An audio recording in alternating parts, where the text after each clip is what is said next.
Right, Street Talk this week and Coronation Street this week tried something a little different because they had two stories that seemed to have nothing to do with each other that merged quite spectacularly in the middle of the week. I'm talking about the Daniel and Maria and Baby Shark and all of that malarkey. So we're going to... I was trying to work out how the best way was that we could organise this. So I thought we'd talk about the Daniel bits of it first. Which I call Daniel's Injection Objection, which I know is a rubbish name. And then we'll have the Bye Bye Baby Shark bit, and then we'll kind of talk about the Friday together. We'll see how it goes, I don't know. Then we will do the Quadrangular story, and then the Timbuktu story, and then the Wicked Stepsister story, and then a bit of Yaz lighting, and then a bit more Tracy's Brief Encounter. So we had a few little mini bits of some of the other stories, but it was definitely Daniel and Bethany and Maria and Gary and co that took centre stage.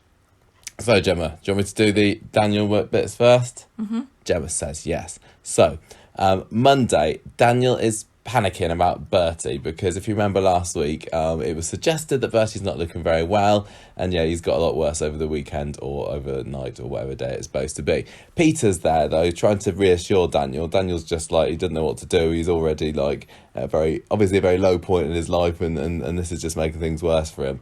But then Bertie goes all floppy and stuff, so they call an ambulance. Paramedic comes round and says that he's had a febrile convulsion, and then notices a rash which Daniel hadn't spotted before, again adding to the sense of guilt that Daniel's feeling about not being able to look after his son properly. Bethany and Sarah are there outside seeing Daniel plonking Bertie into an ambulance, and then they call Beth to let her know. So she rocks up at the hospital and doesn't particularly help Daniel's feelings of guilt because she's already kind of, she's a muddy cow, isn't she, Beth? And she kind of blames him as well for not getting there sooner or whatever, because she doesn't know at that point about the fact that he didn't get Bertie vaccinated. Peter is still trying to get Daniel to chill and says everything's going to be okay, because I think Daniel at this point is worried that it's meningitis or something, and they should have got the old glass out and given it a roll, but I don't know, I don't think that was even mentioned. But anyway, Peter says if Bertie's had his jabs, everything's going to be all right. And Daniel's like, okay, won't say anything quite yet. Bethany and Sarah are talking in the pub later, and Sarah's is noticing, and I don't know whether you've noticed this too, listeners, that Bethany's a little bit obsessed about Daniel at the moment, and Bethany's like, no, it's fine. I'm just worried about Bertie. I don't fancy Daniel or anything. I'm over it. Don't worry, Mum. We'll see whether you're saying that at the end of the week.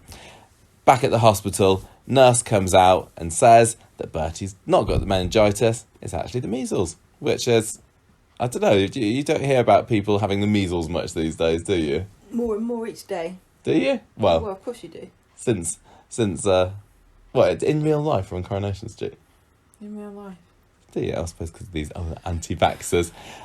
So anyway, the nurse says, thanks, Daniel, for warning me that Bertie didn't get his vaccinations, and she says this in front of everyone else, and Daniel's like, oh dear, maybe I should have said something. Yeah, maybe it's a bit too late now. So Beth has a massive go at Daniel, and he completely accepts whatever blame is coming his way, because he knows he probably should have got Bertie vaccinated, but yeah, he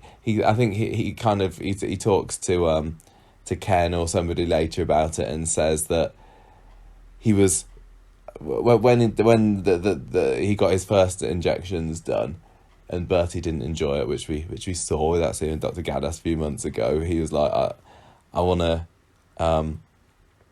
what do you say? He said, I didn't want to see him suffer anymore, so I took him away, and then he started reading up about anti-vax stuff online, and although he knows it was a bit ridiculous and a bit silly and he didn't want to buy into this whole movement, it was kind of confirmation bias, and it's kind of what he wanted to hear, so he went along with it, and so that's dumb. Little bit dumb, but Daniel's in a rough place at the moment.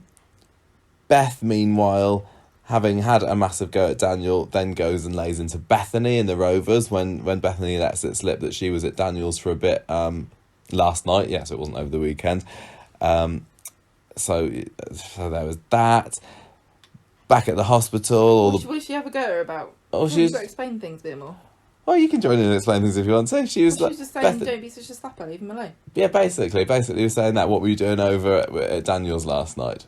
And she has been a little bit of one. Slapper. Yeah, basically. So the Barlows are rallying around the hospital bed with Daniel, and he's still like completely blaming himself about everything. He's gonna have to live with the consequences. He made his bed. He's gonna have to lie in it so they can all bugger off back home, so he can wallow in it a little bit more on his own. Oh no, here comes Bethany to help wallow in it on his own with him or something. Bethany. Poetry. Yeah, Bethany came all week. I was just saying, go away, Bethany. Stop getting your bloody aura in, Bethany. And this is where it all started. So she pops into the hospital room and Started long before this. well, yeah, this week was when it properly started. She tells him that he's awesome or something along those lines. Daniel, you're so great. Don't blame yourself. You've done the best you can. Yeah, Daniel. And Daniel just ends up crying on her shoulder. And then he kind of realises what he's doing. Disgusting. It's a shame he didn't have quite that same level of restraint by the end of the week, because here he says that you better go, Bethany. And it turns out on Wednesday that she spends the night in the hospital corridor. I don't know whether Daniel just Go home, Bethany. Daniel didn't leave the room all evening and noticed that she was there. Yeah, that's a bit stupid. What do you do? Wee in one of That's what I was those thinking. little hats that you're supposed to be sick in? Yeah, well, maybe there were just some little bedpans or something. With a sink. Yeah. Wee in the sink. Or this was in the baby department, so there might have just been some nappies that he just sort of That's strapped that on. Well, we do know that Daniel's very resourceful because he had to raise himself.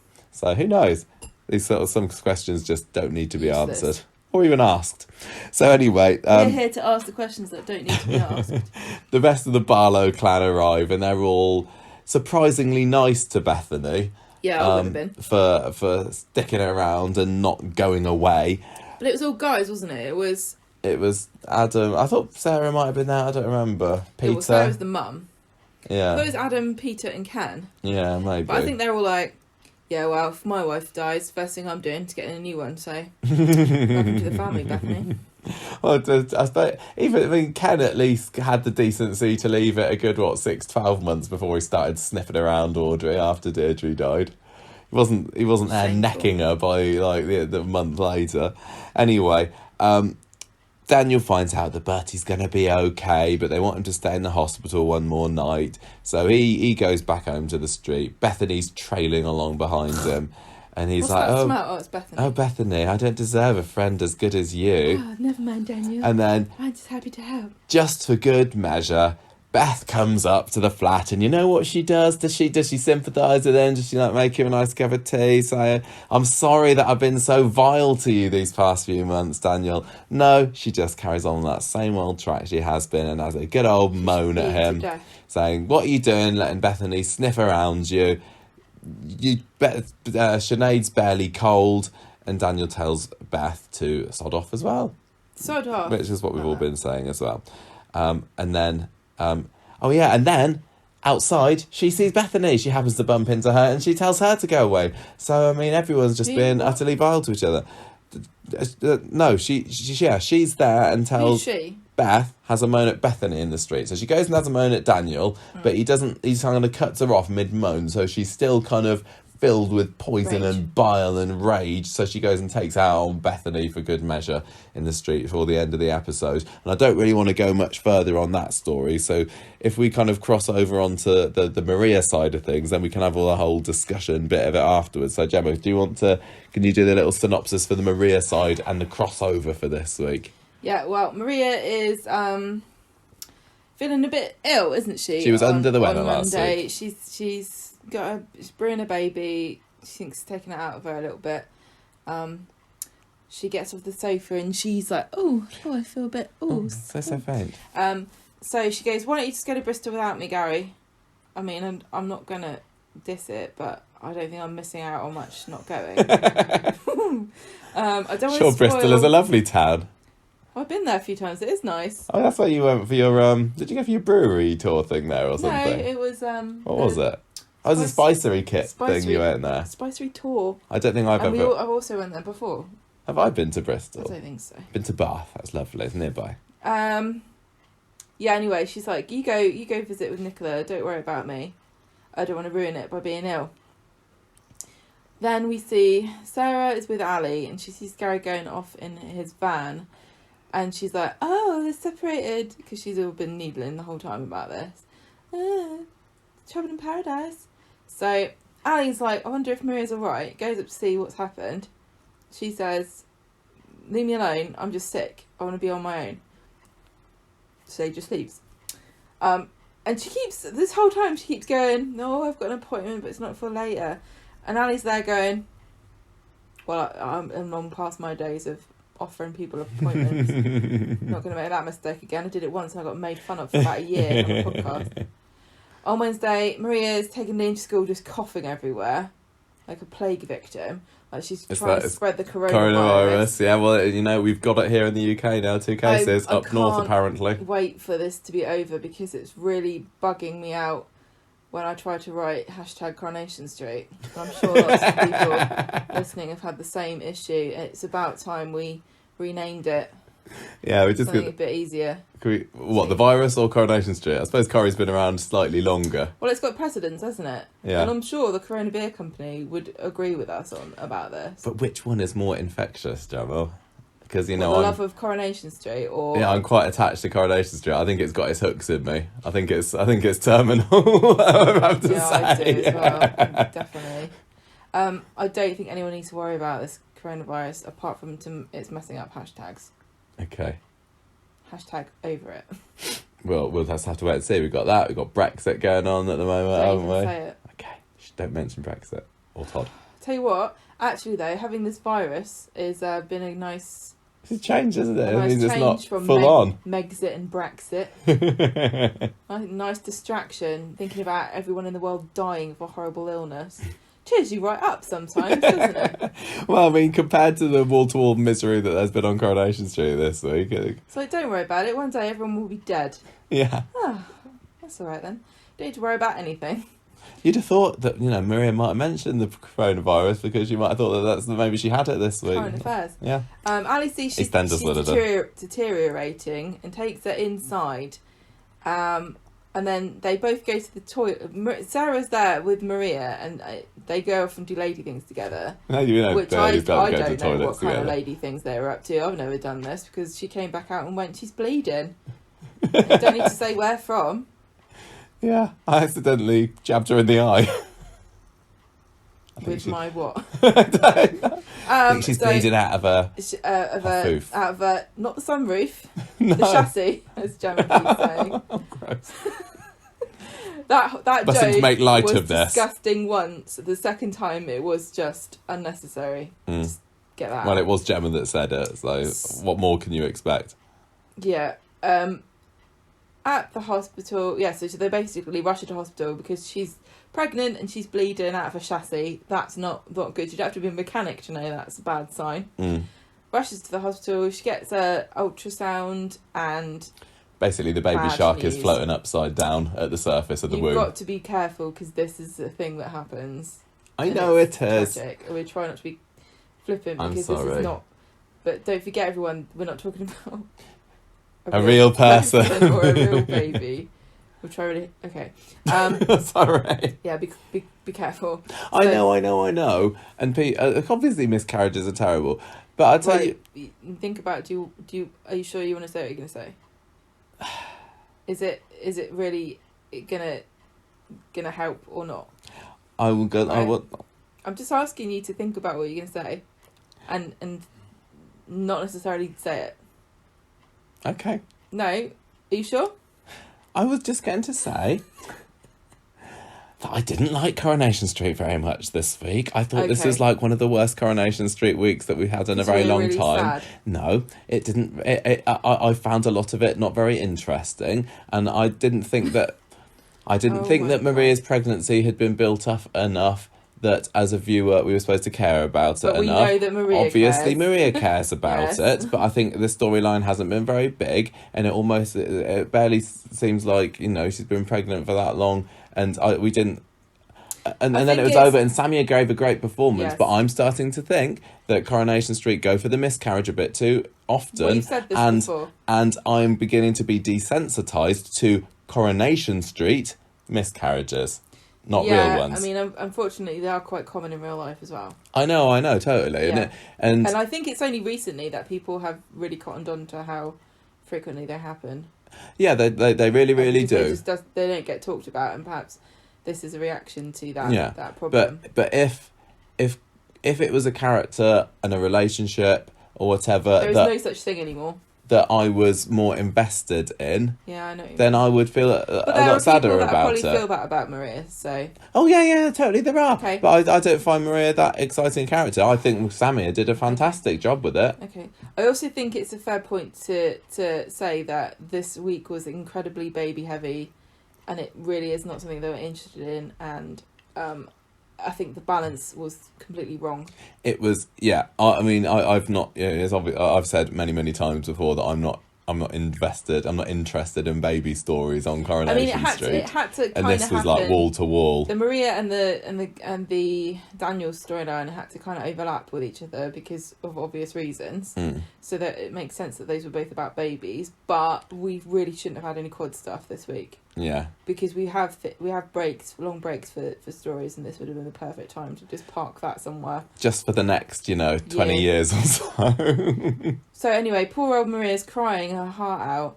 She's blaming herself for not listening to Ali and not going in earlier. She starts coughing, and he starts to feel her throat. And it looked like he was strangling her. It's like, why don't you just die too?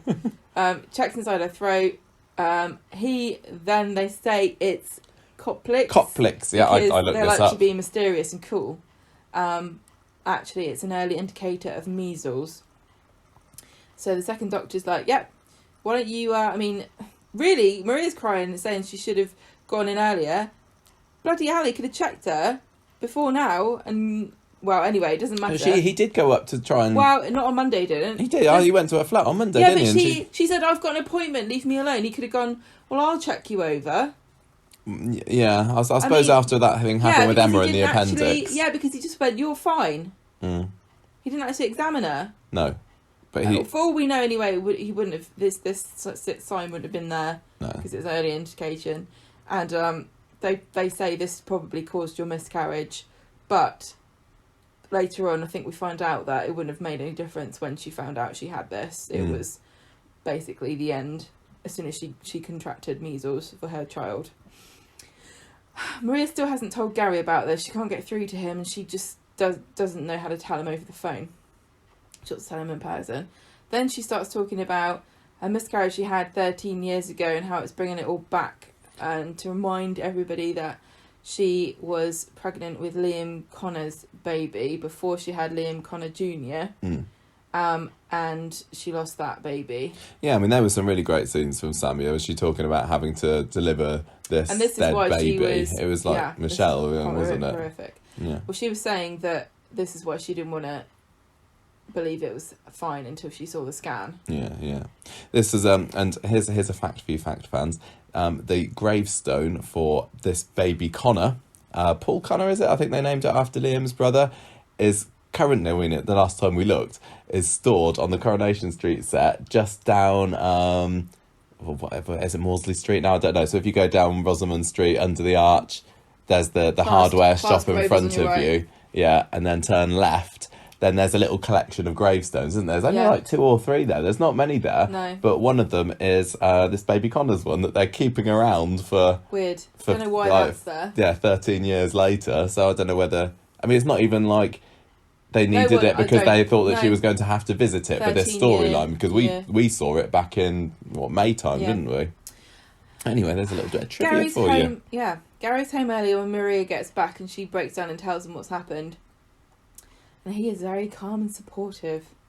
But he gives a bit of a villain's glare about Ali being with her. So he goes over to see Ali, who's with Ryan outside the Rovers, and everyone's going, oh my God, what's he going to say? What's he going to do? But he just shakes his hand and says, thank you for being there for Maria when she needed you, which is very big of him. Yeah, but he kind of walked off down the street still looking like, but I don't know whether I'm seeing things that aren't there. Died. Yeah. He goes back to the flat. Maria is just upset about the baby and...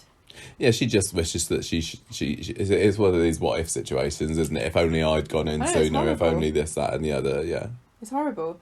Friday, Maria is now wondering where the hell did she get the measles from? She's And it took her long enough to realise, hang on a minute. But, well, Michael... If I got the measles, if I was told I had the measles, I think I'd probably think straight I away. would have a list no, of I was suspects. vaccinated against that. Yeah, but no, I don't think... Yeah, but I did look this up. You need to have 2 MMR jabs. Not everyone gets 2. Not everyone follows up with the second one. You need 2 of them. The first one's effective for 90% of people. The second one boosts that to 99%, but there's still a 1% chance that you can get measles even if you've been vaccinated. It's just very, very, very remote. Yeah, and I suppose a soap is the place where very, very remote chance things happen. So she's probably like, I've got vaccinated, but soap. Yeah, was it MMR when we were little, or did we have separate ones? I don't bloody know. Doesn't matter, because Maria's the same age as us, isn't she? So whatever we had... Is that their skull? No, that's then? tuberculosis. That's scar that we have on our arms. Yeah. I'm starting to worry that I haven't had mine. Well, you haven't got your records, have you? I needed to find out for the medical trial I was on, and my doctor's surgery can't say whether they're like, I don't know. Because it's very... I mean, the thing is about it is Maria's had a miscarriage, but I mean, I don't think they're going to go down the route of it, but having measles when you're older and when you're adult is much more dangerous. Well, that's what I thought. Chicken pox definitely is, isn't it? I mean, it seemed like after today's episode, and I don't know how it's going to be in the future. The possibility of Maria having the measles doesn't even seem like it's going to crop up. It's like, I know that the miscarriage is obviously the big thing that's on her mind at the moment, but are they going to skip over the fact that she's going to have measles, or can they give her something to stop it before it starts? Oh God, Michael, what is this? A medical podcast? No, it is not. I don't even... I mean, I just thought that measles was you have...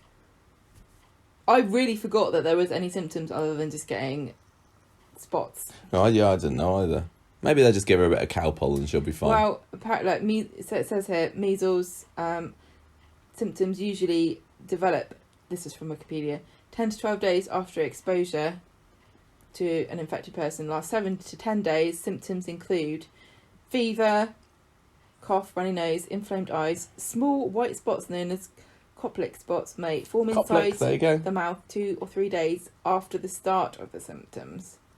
Common complications include diarrhea, middle ear infections, and pneumonia. Well, you know what? I can sense a break in this storyline happening for 7 to 10 days worth of time for Maria. Oh my God, you can get seizures, blindness, or inflammation of the brain. It's all right. There's not much there in Maria's case. Oh, crikey. It's a bit rude. Come Anyway, on, let's get back to what's going on. For God's I thought sake. that was interesting facts. Yes, well, when she was coughing and stuff, and then they said it was measles, I was like, measles don't make you cough. I know. Coronation Street haven't even researched measles. I just remember, do you remember, did you get chickenpox? I just remember having been covered in that white stuff. What? That white, the witch hazel. No, I didn't. I don't think I had that. Or When I had that weird pink cream. Yeah. And sitting in a bath. I was sitting in a bath full of Lux Flakes, was me. It flipping stinged. Bloody... I don't think you're supposed to do that. That's what I had. And when Lux Flakes? That's what you wash clothes in. My parents made me have a bath What are they full of going Lux to do? Like, Flakes. this is either going to cure him or kill him. And I remember lying there on the sofa with my chicken pox, wearing one of my mum's yellow flannel dresses. Beautiful child. And I was, 7 years old or so? 6, and I bet 7? your dad was just going, oh, So, Elaine, what are you doing? Just a little lovely mental image for you there, listeners. Beautiful. Yeah, so he's still... So, yeah, poor Maria's like, why have I got this? I thought I was vaccinated. Gary's being supportive. Basically, just, this is terrible, we'll get through this. Then we have Gary seeing Daniel in the shop, and he tells him, like, because he's all upset, and so Daniel's like, oh, what's wrong with you? And he says, well, my baby's died. Maria's got the measles. And Daniel's like, oh, crikey. He's had a couple of those moments this week, hasn't he? Like, oh, maybe I should say something now. No. I'm going. So Maria's been on the phone to her mum and she's furious. Well, she's not really furious, but she's really frustrated and upset that she realises that she hasn't been vaccinated, and neither is Kirk. Audrey comes in and says to Maria, do you know where you got it from? And she says, no, I just still don't know. And she goes, I reckon it was She's a right grass, isn't she, Audrey? It was Bertie what done it. So, I'm telling. So Daniel panics in the flat. Bethany's there for some reason. And he says to her, oh, I've done an awful thing. And then he explains that it's his fault that the baby has died. Gary, when he finds out that Maria didn't have the vaccination, blames Maria's mum instantly. But then when he finds out that Bertie had measles, he blames Bertie and Daniel. Beth is there to hand over some magazines for Maria, who's kind of put herself into seclusion now, like some kind of nun. And she goes, oh yeah, that's not really surprising to me because Bertie wasn't vaccinated. So of course Gary immediately goes around there to confront Daniel, just as Daniel is doing the right thing, and I say that with inverted commas, coming out of his house to confess to Gary and Maria what's happened. But he doesn't really get a chance because Gary already knows, and he punches him to the floor. Poor old Daniel. Gary punches Daniel to the floor. Of course he does. Poor old Daniel's just there lying on the floor, mouth covered in blood. It's raining in such a bizarre manner. It didn't seem like it was real rain. I really tonight. didn't understand. I mean, don't do this again. It was very bright skies. If it was was raining, like I don't know where it was it's coming the sunniest from. day in Manchester for the past 3 months, and it was terrible rain. They had it later with the scenes with Tim and Sally as well, didn't they? I mean, I really just think they had it in there so that they could have the scene later on where Bethany is singing Oh yeah, a song about rain, go away. Yeah. Anyway. Yeah, so Daniel's on the floor. Adam grabs Gary and sort of bundles him away. Gary stalks off. He's done what he wanted to do. Daniel goes back to the flat, feeling sorry for himself, saying he deserved it. I think when Gary goes back to go and put a little tally mark on the won a fight, I've done it. He's like, I've still got quite a lot of fights that I lost. Who can I go and punch He's like, now? right, this makes me think I've got to pick on people smaller than me who aren't going to punch me back. I think Daniel's not smaller than him. He's they're a bit equal. spindlier than him. Yeah, but all right, Michael. Daniel's a giant of a man, and that quiff just makes him even taller. Well, he still lost the fight. He did. He wasn't expecting it. He could have taken Gary if he. He wasn't expecting to get punched when he came out of his house to tell Gary he murdered his baby. And then he saw Gary come around the corner with his fists bundled up. And he wasn't expecting to get punched. Well, maybe he I think just I would hadn't have psyched himself If I was up for it Daniel, by I that would just point. run away, wouldn't you? It's just Yeah. like, you've got to catch me first. And I've got my tram card on me, so good luck. Yeah, so... yeah, he's feeling sorry for himself. In the flat is Daniel. He's left with helpful friend Bethany. So helpful. So just a friend. So Gary goes back to the flat with Maria. He's really upset. He's trying to fix this broken cupboard door. Like, this is gonna... This is gonna... a metaphor. He's gonna regain control of his life if he can just fix this bloody cupboard, but he can't. So he and Maria just end up cuddling on the floor. He tells her he loves her. They agree that they've got to just... Well, he says, let's forget how we got this far and look ahead. Okay, so... Yeah, this is like, we can't blame We can't do anybody. anything It's about happened it. It's now. happened, yeah. I punched Daniel, I won, so nobody talk about it ever again. Don't talk about it. Sarah asks Adam if he thinks anything's going on with Daniel and Bethany. He's like, oh, I don't think so. But then Daniel's having a nap, and because it was raining, Sinead... No. Bethany has grabbed Sinead's dressing gown and put it on and is sitting on the floor singing a song to Bertie, and as Daniel wakes up it's Sinead. So Katie McGlynn Back again. makes another return She's yeah. to the street. Can't leave it, can she? To be there, and as Daniel kind of like shakes himself awake, he realises it's actually Bethany, and he just kind of breaks and decides that he's going to lean into this, and he just wants someone to love and to hold.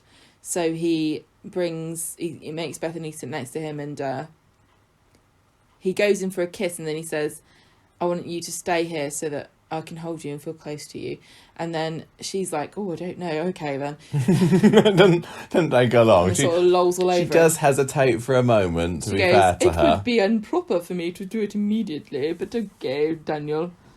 So, there you go. That's the story of measles and infections and dead women and dead babies. Yeah. What a lovely story we had. Yeah, it was hard work. Very, very heavy. It's always real slog when it's characters you're not that bothered about. Yeah, I mean, some of them like Daniel. Daniel's I just am gone bothered about. really. I know I'm not. I don't care about Daniel anymore at all. I've really gone off him. He's not interesting anymore to me. I preferred him when he was a scatty, crazy, bordering on insane scholar who was full of murderous rage against his father. And now he's just he was better like soppy, that. I think he's got he good has every reason right. for Yeah, it, of course. and I think he'll say, be back to that again. Yes, I think, of course. But to be true to grief, which I prefer them to be like that. You kind of write the character off for like a year. This is kind of like what's happened to Carla. They're being true to the journey that she's going on with recovering from having a mental breakdown. But, and sadly, it doesn't make for compelling viewing for that character. And I don't, it's sad to say, but this is why, traditionally, these things haven't been depicted very well in soaps. Mm.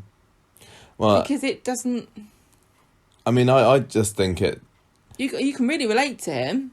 Yeah, apart from... But I just don't like the fact that he's going after Sinead, him and Bethany now. Yeah, and Bethany's going after him. That angle of the story was a bit horrible at the time. Although I did still enjoy watching that bit where he kissed Bethany in the kennel and then Ken comes and catches him, because I was like, oh, this is exciting. But that was the only time in this whole aspect of the story that I've enjoyed it. But now it's just like, go away, Bethany. I know, I really agree with you. I hate this storyline. I find it really disrespectful to Sinead. I think we're both taking it really personally because of things that are going on in our lives. Don't really like to see somebody turning around from a relationship that they've been in where somebody's died and just like throwing it all away and acting like you can replace somebody, because you can't. But I can also understand what they're trying to do here, and if you're sympathetic to the characters, you are now watching these two people who have been broken by the terrible things that they've gone through. That's the thing that you might forget about for Bethany. Bethany has been through one of the worst experiences. She was raped, she was groomed, she had to go through a court case, she was betrayed. She's not really had a proper relationship, does she? She doesn't know what it's like. She's fancied older men, then she went through this whole grooming situation. A bit of a thing with Ryan, but she knows it's wrong, but he's not stopping her. He's encouraging her. She wants to love someone who's a decent person, and Daniel is, to all intents and purposes, a decent guy. He is confused as hell. He is going through grief and trauma. They both are, really, aren't they? And they're both just clinging to each other. And it's such a mess. It's like watching a car crash in slow motion, and you know that they don't quite realise what they're doing is so wrong. But they also do a little bit. And I think that's also really painful, and that's making it worse. And because of how guilty and terrible they feel about what they're doing, they're drawn even more to each other for comfort. It's just horrific. I'm glad that Coronation Street aren't trying to make us root for them. It's not like that, is it? I really hope, there aren't any... Are there any Daniel Bethany shippers out there? Because if there aren't, too soon. Well, it feels a bit Romeo and Juliet-ish to me. The fact that they had that scene with Sarah and Adam in the pub saying, oh no, that'd be stupid if they got together. But the only other person that's trying to come between them really is Beth, and I'm sorry, I can't, as much as I agree with Beth that she needs to leave him alone, I just can't, I can't be on her side at the moment just because of how vile she's being and treating everybody. I can't, put my flag in Beth's camp. No, Beth is just vile no matter what the reason is, so it's difficult to give her brownie points for being vile for a cause. But I mean, do you not think that this, if you look at it as from the point of view of that this is just a tragic love story that was doomed from the beginning, and it really is just the worst timing and Yeah. There are stories like this that, where someone's just broken in grief and finds comfort, but it's in the wrong place. Yeah. And it really isn't healthy, because Daniel needs to learn to live without Sinead, and he's not. He's using Bethany, and Bethany that's the sad thing. Bethany's being used again by a man, and Daniel doesn't mean to hurt her, but it's not going to end well. This is he has been trying to push her away though. I mean, he was trying to get her to apply for that writer's course just last week, wasn't he? But I mean, it's broken him to see happened Sinead too quickly. Yeah. What did you think of Sinead's little appearance today? I didn't like it as much as last time. I was thinking they've done this before. Do you remember when he was hit by the car recently? And then Sinead was there. And I thought, that was quite clever. And when it happened again today, I was like, okay, it's nice to see you again, Katie, but you can't keep doing this. We get it, that this is why Daniel is going after Bethany. I think it needed to happen for you to understand why Daniel has now decided. Did it need to happen, or could the script have made it clearer? Because Corrie doesn't have to usually rely on dream sequences, because this is what this was, to explain characters' motivations. I know, but how could... but when Ian McLeod came in as producer, one of the things we praised him for and was looking forward to seeing from him was something along the lines of what he did with the Alzheimer's story. And this is basically a very similar conceit for showing what Daniel's thinking. I don't know that we're supposed to think that he genuinely hallucinated Sinead. I think you're just supposed to see he's confused. Yeah. And I quite like it. I like them to take risks sometimes. It's not going to work for everybody, but it worked for me, I think. Yeah. Because it was okay, but as I say, can't do it again. She was wearing Sinead's I didn't even pick up on that, even though literally the scene before, hadn't they? Adam and Sarah had talked about it. Yeah. And also the song that was like the Bethany. What's the actress who plays Bethany? Lucy Fallon. Lucy Fallon's doing a really good job of just managing to capture a tiny bit of Sinead's voice and accent when she does stuff, so that sometimes it can just slip into Katie McGlynn speaking in the same scene, and you're like, oh, yeah, I mean, the Rain Go Away thing did remind me of the We're Going on a Bear Hunt thing from before then, like the child kind of rhyme story. There are obviously similarities between them, which is what they want. I know, and it is creepy. It's starting to get really creepy now. Yeah, I'm trying to be sympathetic to the story, because I think that there is a lot to like about where they're going with this, but the initial response from a lot of people is going to be just disgust, because it is quite taboo, and to think that someone would move on so quickly is just... Yeah. Well, he's pushing away everybody, isn't he? Who he was trying to talk sense into him, because he wants to take all responsibility for himself. So he's not giving himself the chance to listen to anybody. They're both drowning, and they're each other's rafts. Very nice.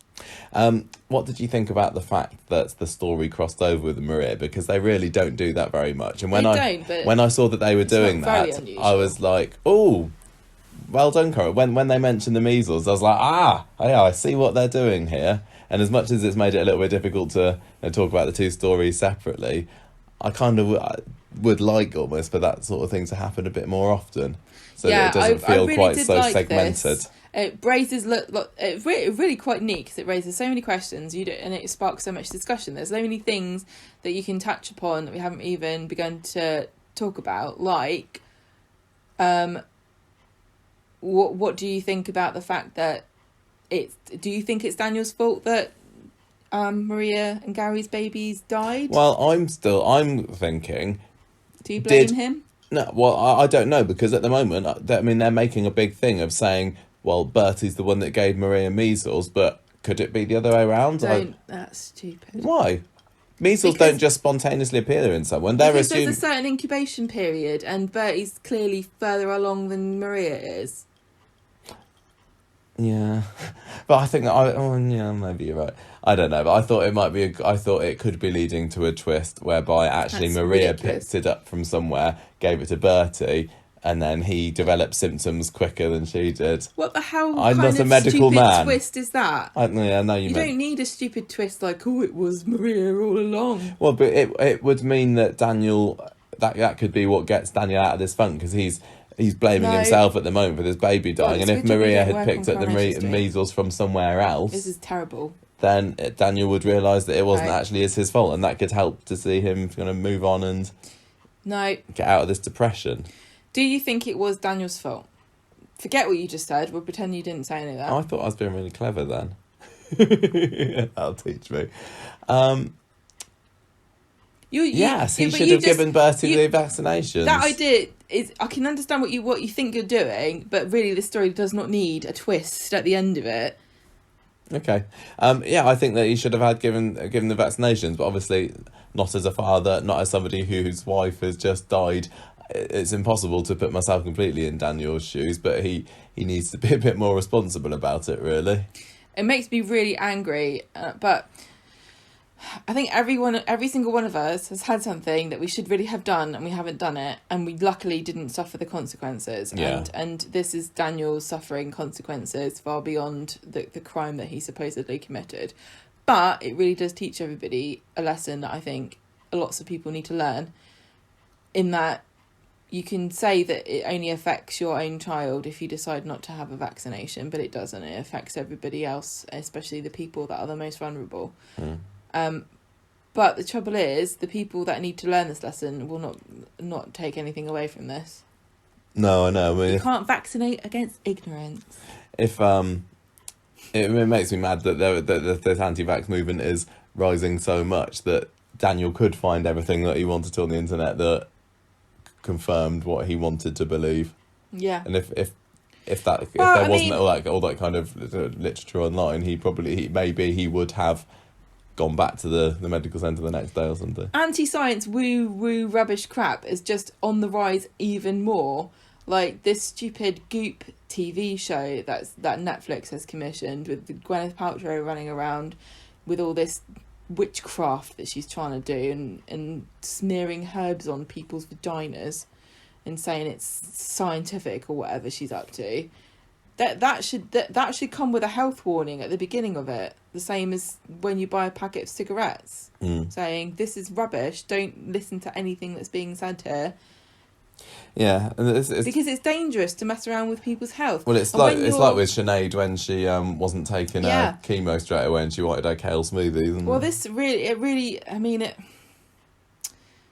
the whole story has just been a tragic reflection of what people are like, and it's really sad to think that we've got so far as a society and learned so much about the way our bodies work, and people are now deciding that they don't believe it. It's just really heartbreaking. Anything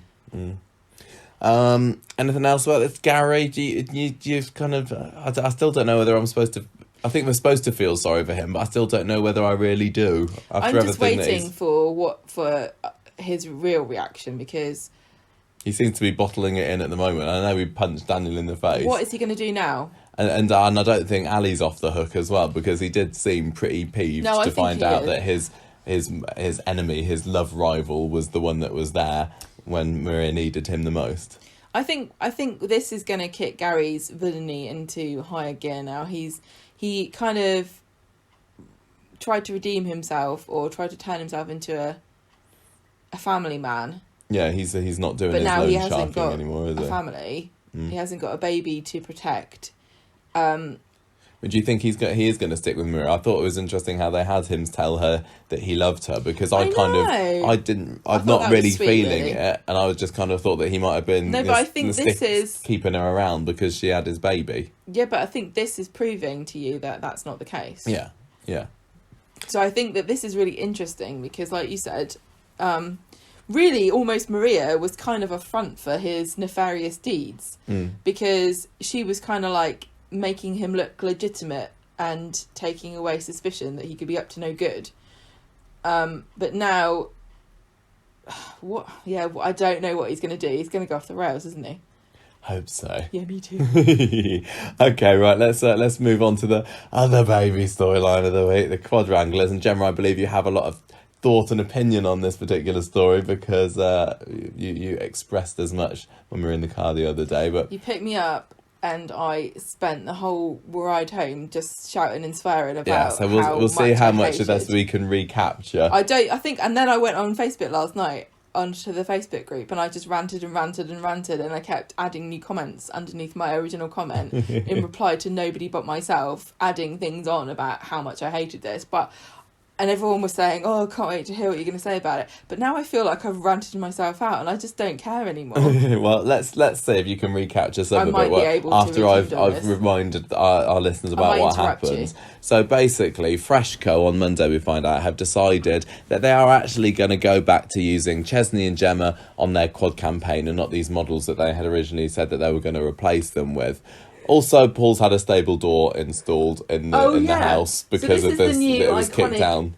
This is the new iconic door that's going to be there for the next 20 years of Coronation Street. Do you think it is? And long after Chesney and Gemma have left, we're going to go, oh, remember that door there? That was installed after... Oh, do you remember Pedo Cal? Yeah, I quite like it. I think it's... nice to have a bit of a change. Utterly ridiculous, but in keeping with the eccentric look of Coronation Street as a set.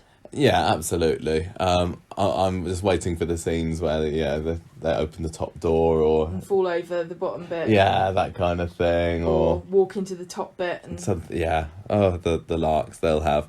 But anyway, also not only have they got a new stable door installed, but Ed's put a security system in, which of course proceeds to go off and wake up all the quads except Aled. Gemma and Chesney end the day having some lovely chips in Victoria Gardens. So nothing really much happens on Monday. Wednesday is when it all kicks off for them because Chesney and Gemma go off to the park again with Billy and Paul agreeing to look after the quads. But while they're there, they see a bus drive past. Oh no, doesn't happen first, does it?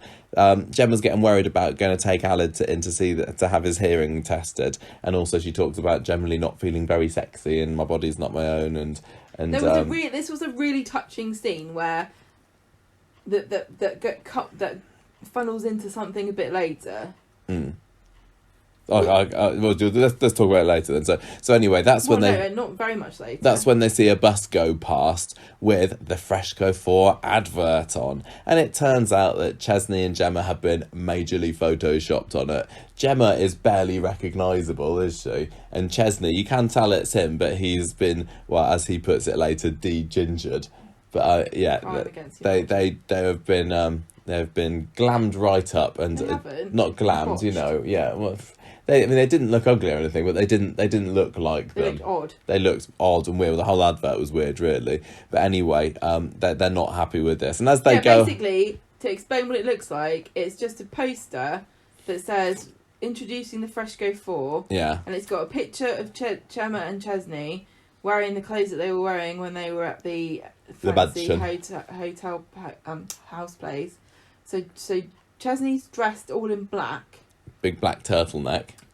Gemma's dressed in what looks like a secretary's outfit from Austin Powers, because she's got this like V-neck black overall dress with a pink satin blouse, but the pink satin is exactly the same colour as her skin tone in the poster, so it just washes her out and makes her look like she's not wearing anything, but she's got baggy arms. And she looks like his secretary, and he looks like Gru from Despicable Me. And so it looks like an advert for like a clothes shop for child snatchers. It does a little bit. And why are the children all dressed in different clothes? If you've got 4 identical children, and let's face it, babies look the same to everybody. All babies look the bloody same. But these are identical babies. That's the point. Why are you dressing them in different clothes? Why not at least make a point of the fact that they're all the same? They're identical, and have them with different clothes on, or like even a fun like 1, 2, 3, 4 or something, like to visually show you they're related. That they're not just 4 random babies. Because let's face it, they are just 4 random babies. Yeah, and because Coronation Street hasn't got quads, have they? No.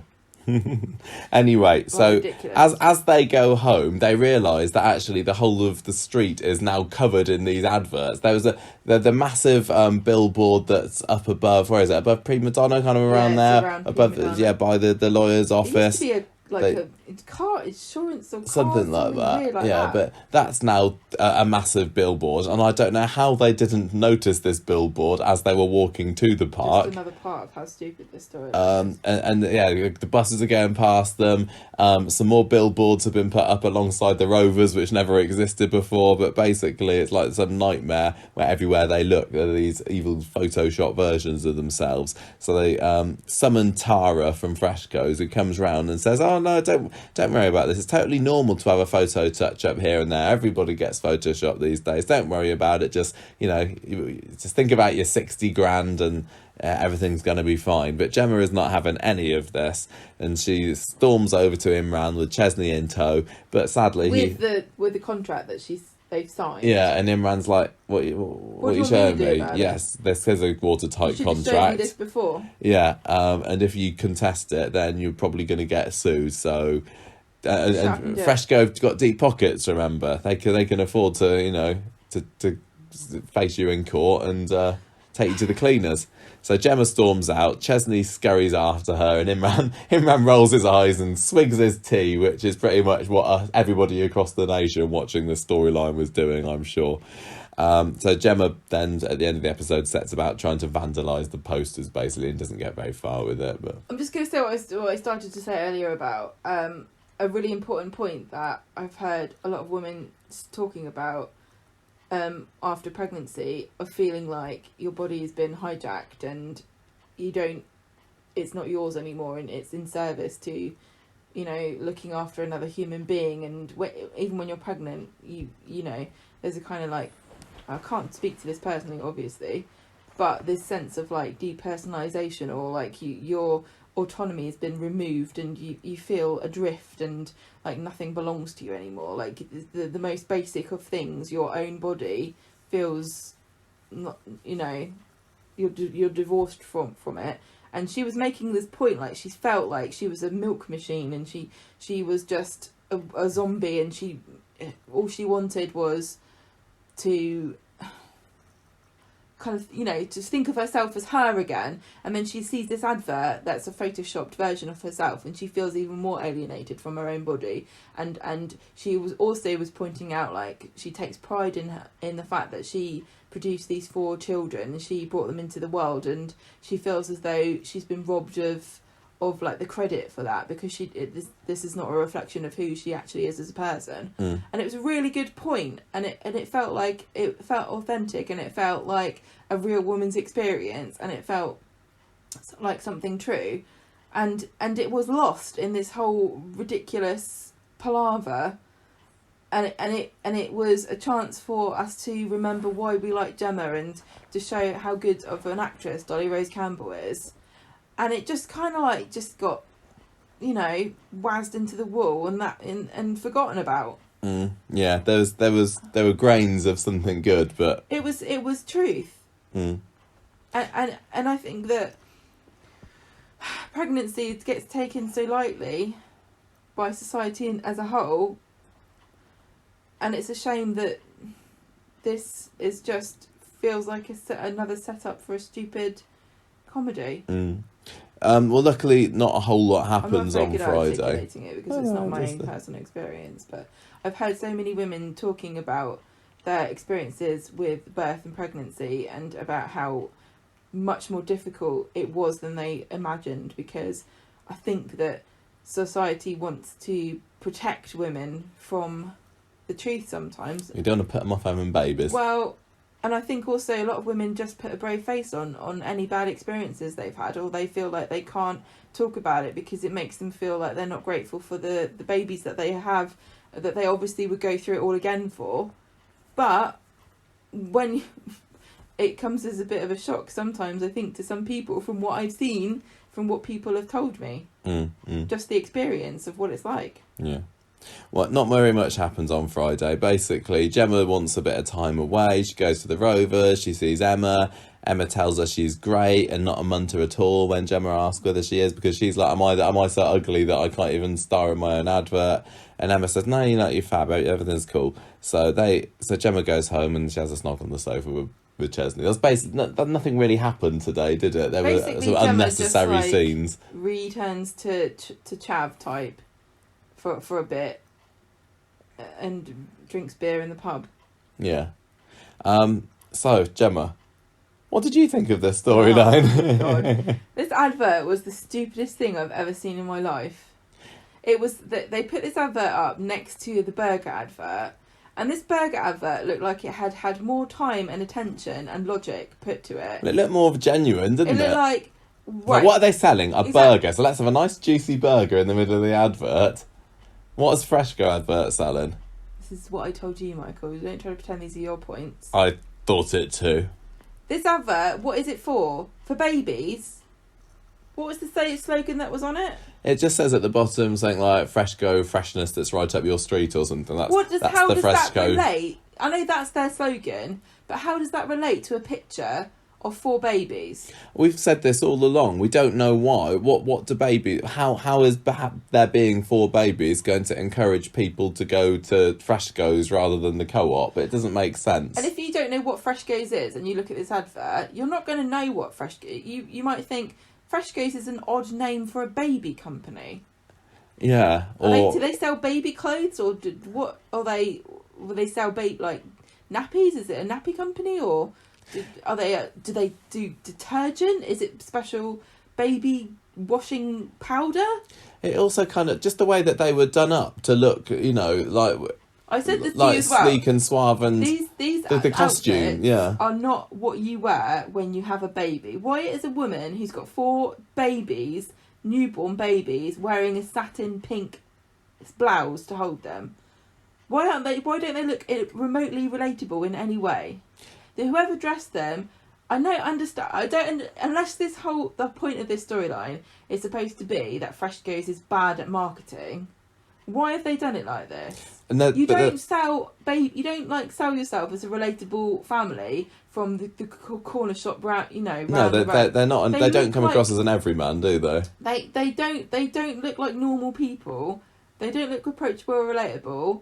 If she was wearing a nice slouchy jumper and he was wearing like a man cardi, they would look like normal parents. It's not even like the advert is trying to appeal to new parents, because there's no mention in the advert of any baby things that you can get there, is there? It's just literally, look, here's some babies. Come to Freshco's. Yeah. No, it's all right, thanks. Well, I said to you that, it doesn't take a genius to even think of a slogan like Freshco's for families. The Freshco 4, Freshco's for families. Come to Freshco's and stock up on baby things.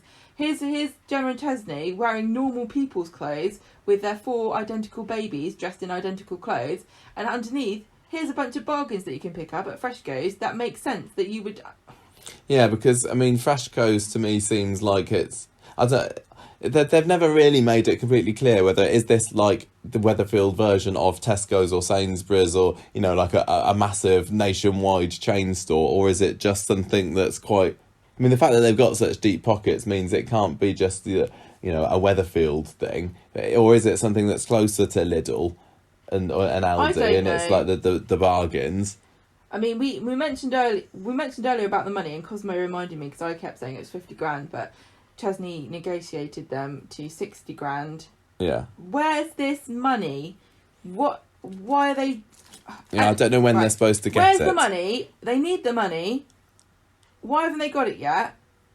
Why is the storyline continuously going round in a cycle of the beginning of the week, one of the 2 of them, usually Gemma, decides that whatever this deal is, they don't want to be any part of it for X, Y or Z reasons, and then spends the rest of the week being convinced by the other one that they actually do need to do this.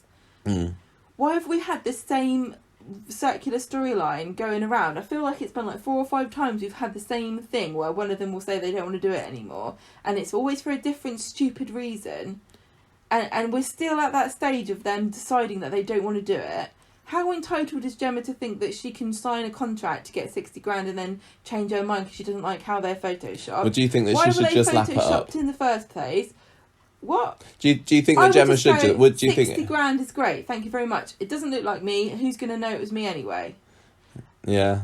I understand they haven't drawn out, they haven't teased out properly what Gemma's real objection to this whole thing was, and I mean, it makes sense that she wants to get credit because, but they've never had her come out and say I haven't done anything in my life except this, and these babies are perfect, and I feel like I want actual credit for being their mum. Well, she was asking Emma whether she was a munter today, and now maybe that's all she's thinking. She's just being shallow, is she? Mate, I don't know. Does she really think that she looks like the sort of person who's on an advert for babies? She looking like she normally looks. No. She probably would be on an advert if they wanted. Only for if they wanted somebody who looked like an everyman kind of person that the people on the street could relate to.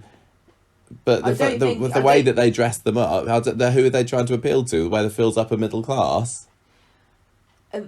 I guess that they were going. I guess whoever made them wear that was going for aspirational, and I'm usually a massive cheerleader for the wardrobe department because they do a really, really great job of communicating characters' traits just in costumes. But they messed up. This was bad. And just the combination of that weird outfit, 4 random babies. Weird background, no slogan, no call to action. I mean, was it one of those teaser adverts like, here's some babies, and this is part 1 of our multi-year baby campaign, and we'll be following these babies through. But why not explain that? Well, because why not go introducing the Fresh Go 4, find out more about their journey into discounts and savings in the next year or something? I don't know. It just wasn't. I mean, it clearly doesn't translate into a print advert with 2 sentences written on it. No. There is a reason why this doesn't get used to promote things. In real life. I mean, I was saying on the Facebook group, it would have made way more sense if they had asked Chesney and Gemma to do viral marketing by starting a YouTube channel where they talk about their experiences and they get sent free Fresh Goes things and promote them and go, oh yeah, Fresh Goes just sent us this really great baby formula, or Fresh Goes sent me this they've got this new nappy bag that they've brought out, or look at these really great thick kitchen towels, they're great for mopping up spills when I don't have time because I've got 4 bloody kids. But it doesn't seem like Gemma and Chesney need to do anything else. It looks like they've lent themselves to be photographed. Are they going to be photographed again? Or, I mean, did Gemma and Chesney not get explained what this involved when they sat down to agree what did they think was going to happen? They just saw the pound signs in their eyes. 60 grand and that was it. Or they were promised 60 grand at some future time. When I'm kind of I can't see that Gemma and Chesney will get 60 grand out of this, although Coronation Street characters, as we know, do get these unexpected windfalls. It seems to me that somehow they are going to be able to get out of the contract. I just think that they're going to mess up. I mean, if they say they did this YouTube channel thing, I don't know why I keep harping on about this, but say they did that, it would have made sense that Gemma would have started being a bit too real or talking about her own, how hard it is, and saying that, you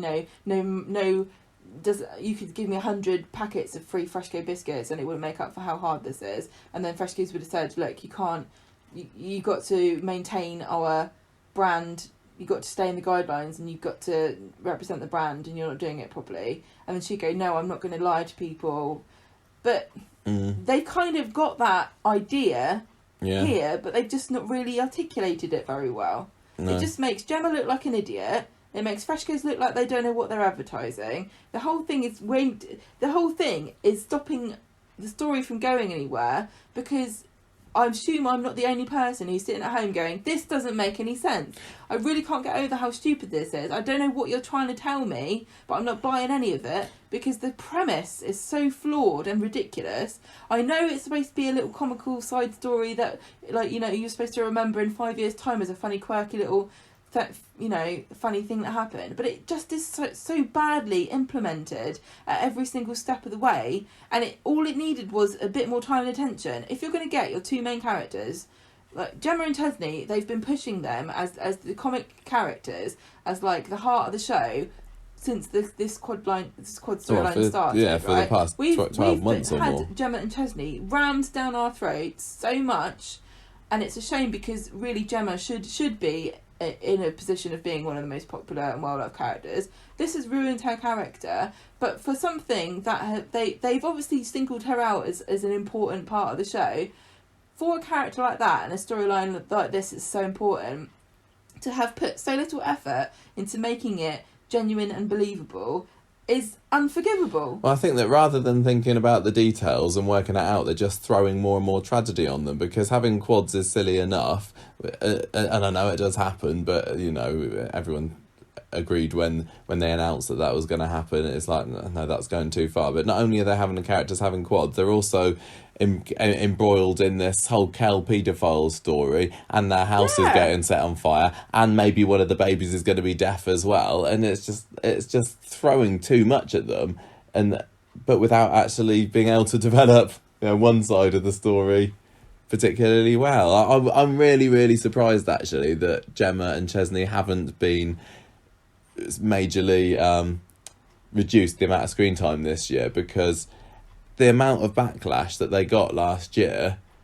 why haven't Corrie? They're just doubling down on it, and it's silly, and it makes sense that Gemma was made. I completely forgive and can understand why Ian McLeod decided to put Gemma to the forefront, because she was popular when he came in, but enough time has passed that they should have gone, whoa, we should backtrack on that idea. I thought we would see less Chesney and Gemma this year, and that's not happening yet. Yep, and I keep coming back to this advert and how poor it is.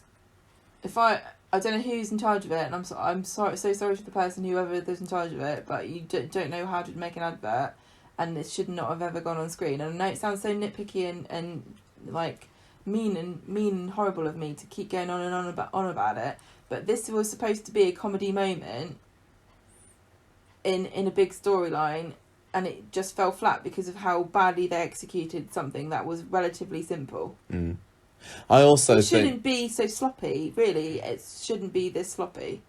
Yeah, I think another problem that I have with this story is that Coronation Street is supposed to in some way be something you can relate to, unless it's like, you know, with the serial killers and everything, which is obviously just there for the sensationalism. Soaps are supposed to in some way reflect real life, and this is so far removed from anything that anyone ever experienced. Yes! Where are the quad parents with deaf children whose house had just been set on fire, and also their brother has just discovered that he was groomed in real life, going, yes, I'm glad at last there's a story that speaks to me and my issues that I'm going for. Everyone's it's not ridiculous. Relatable in any way. It's not funny. It's not tragic enough. No, it's not. It's not tragic, because whenever something slightly tragic happens, then, you know, the next moment Gemma's saying something gross, or I'm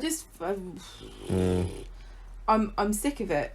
I'm really sick of it. We knew that this was going to be a bad idea when they first even said that she was going to have quads. Yeah. I'm still can't see any reason for them to be in the show. There's literally no redeeming features for this, and there's no light at the end of the tunnel. At least when there's, like, you know, a villain, at least for the Pat Phelan storyline, because Pat Phelan is Kate Oates' legacy. That's what she's remembered for, really, above anything else. And there were lots of other good things, but her time is the Pat Phelan era. It feels like Ian McLeod's time at the moment, if he's not careful, it's going to be seen remembered for as the Gemma era. Yeah. But at least with Pat Phelan, if people didn't like it, there was an end in sight. We knew that he was going to get his comeuppance sometime.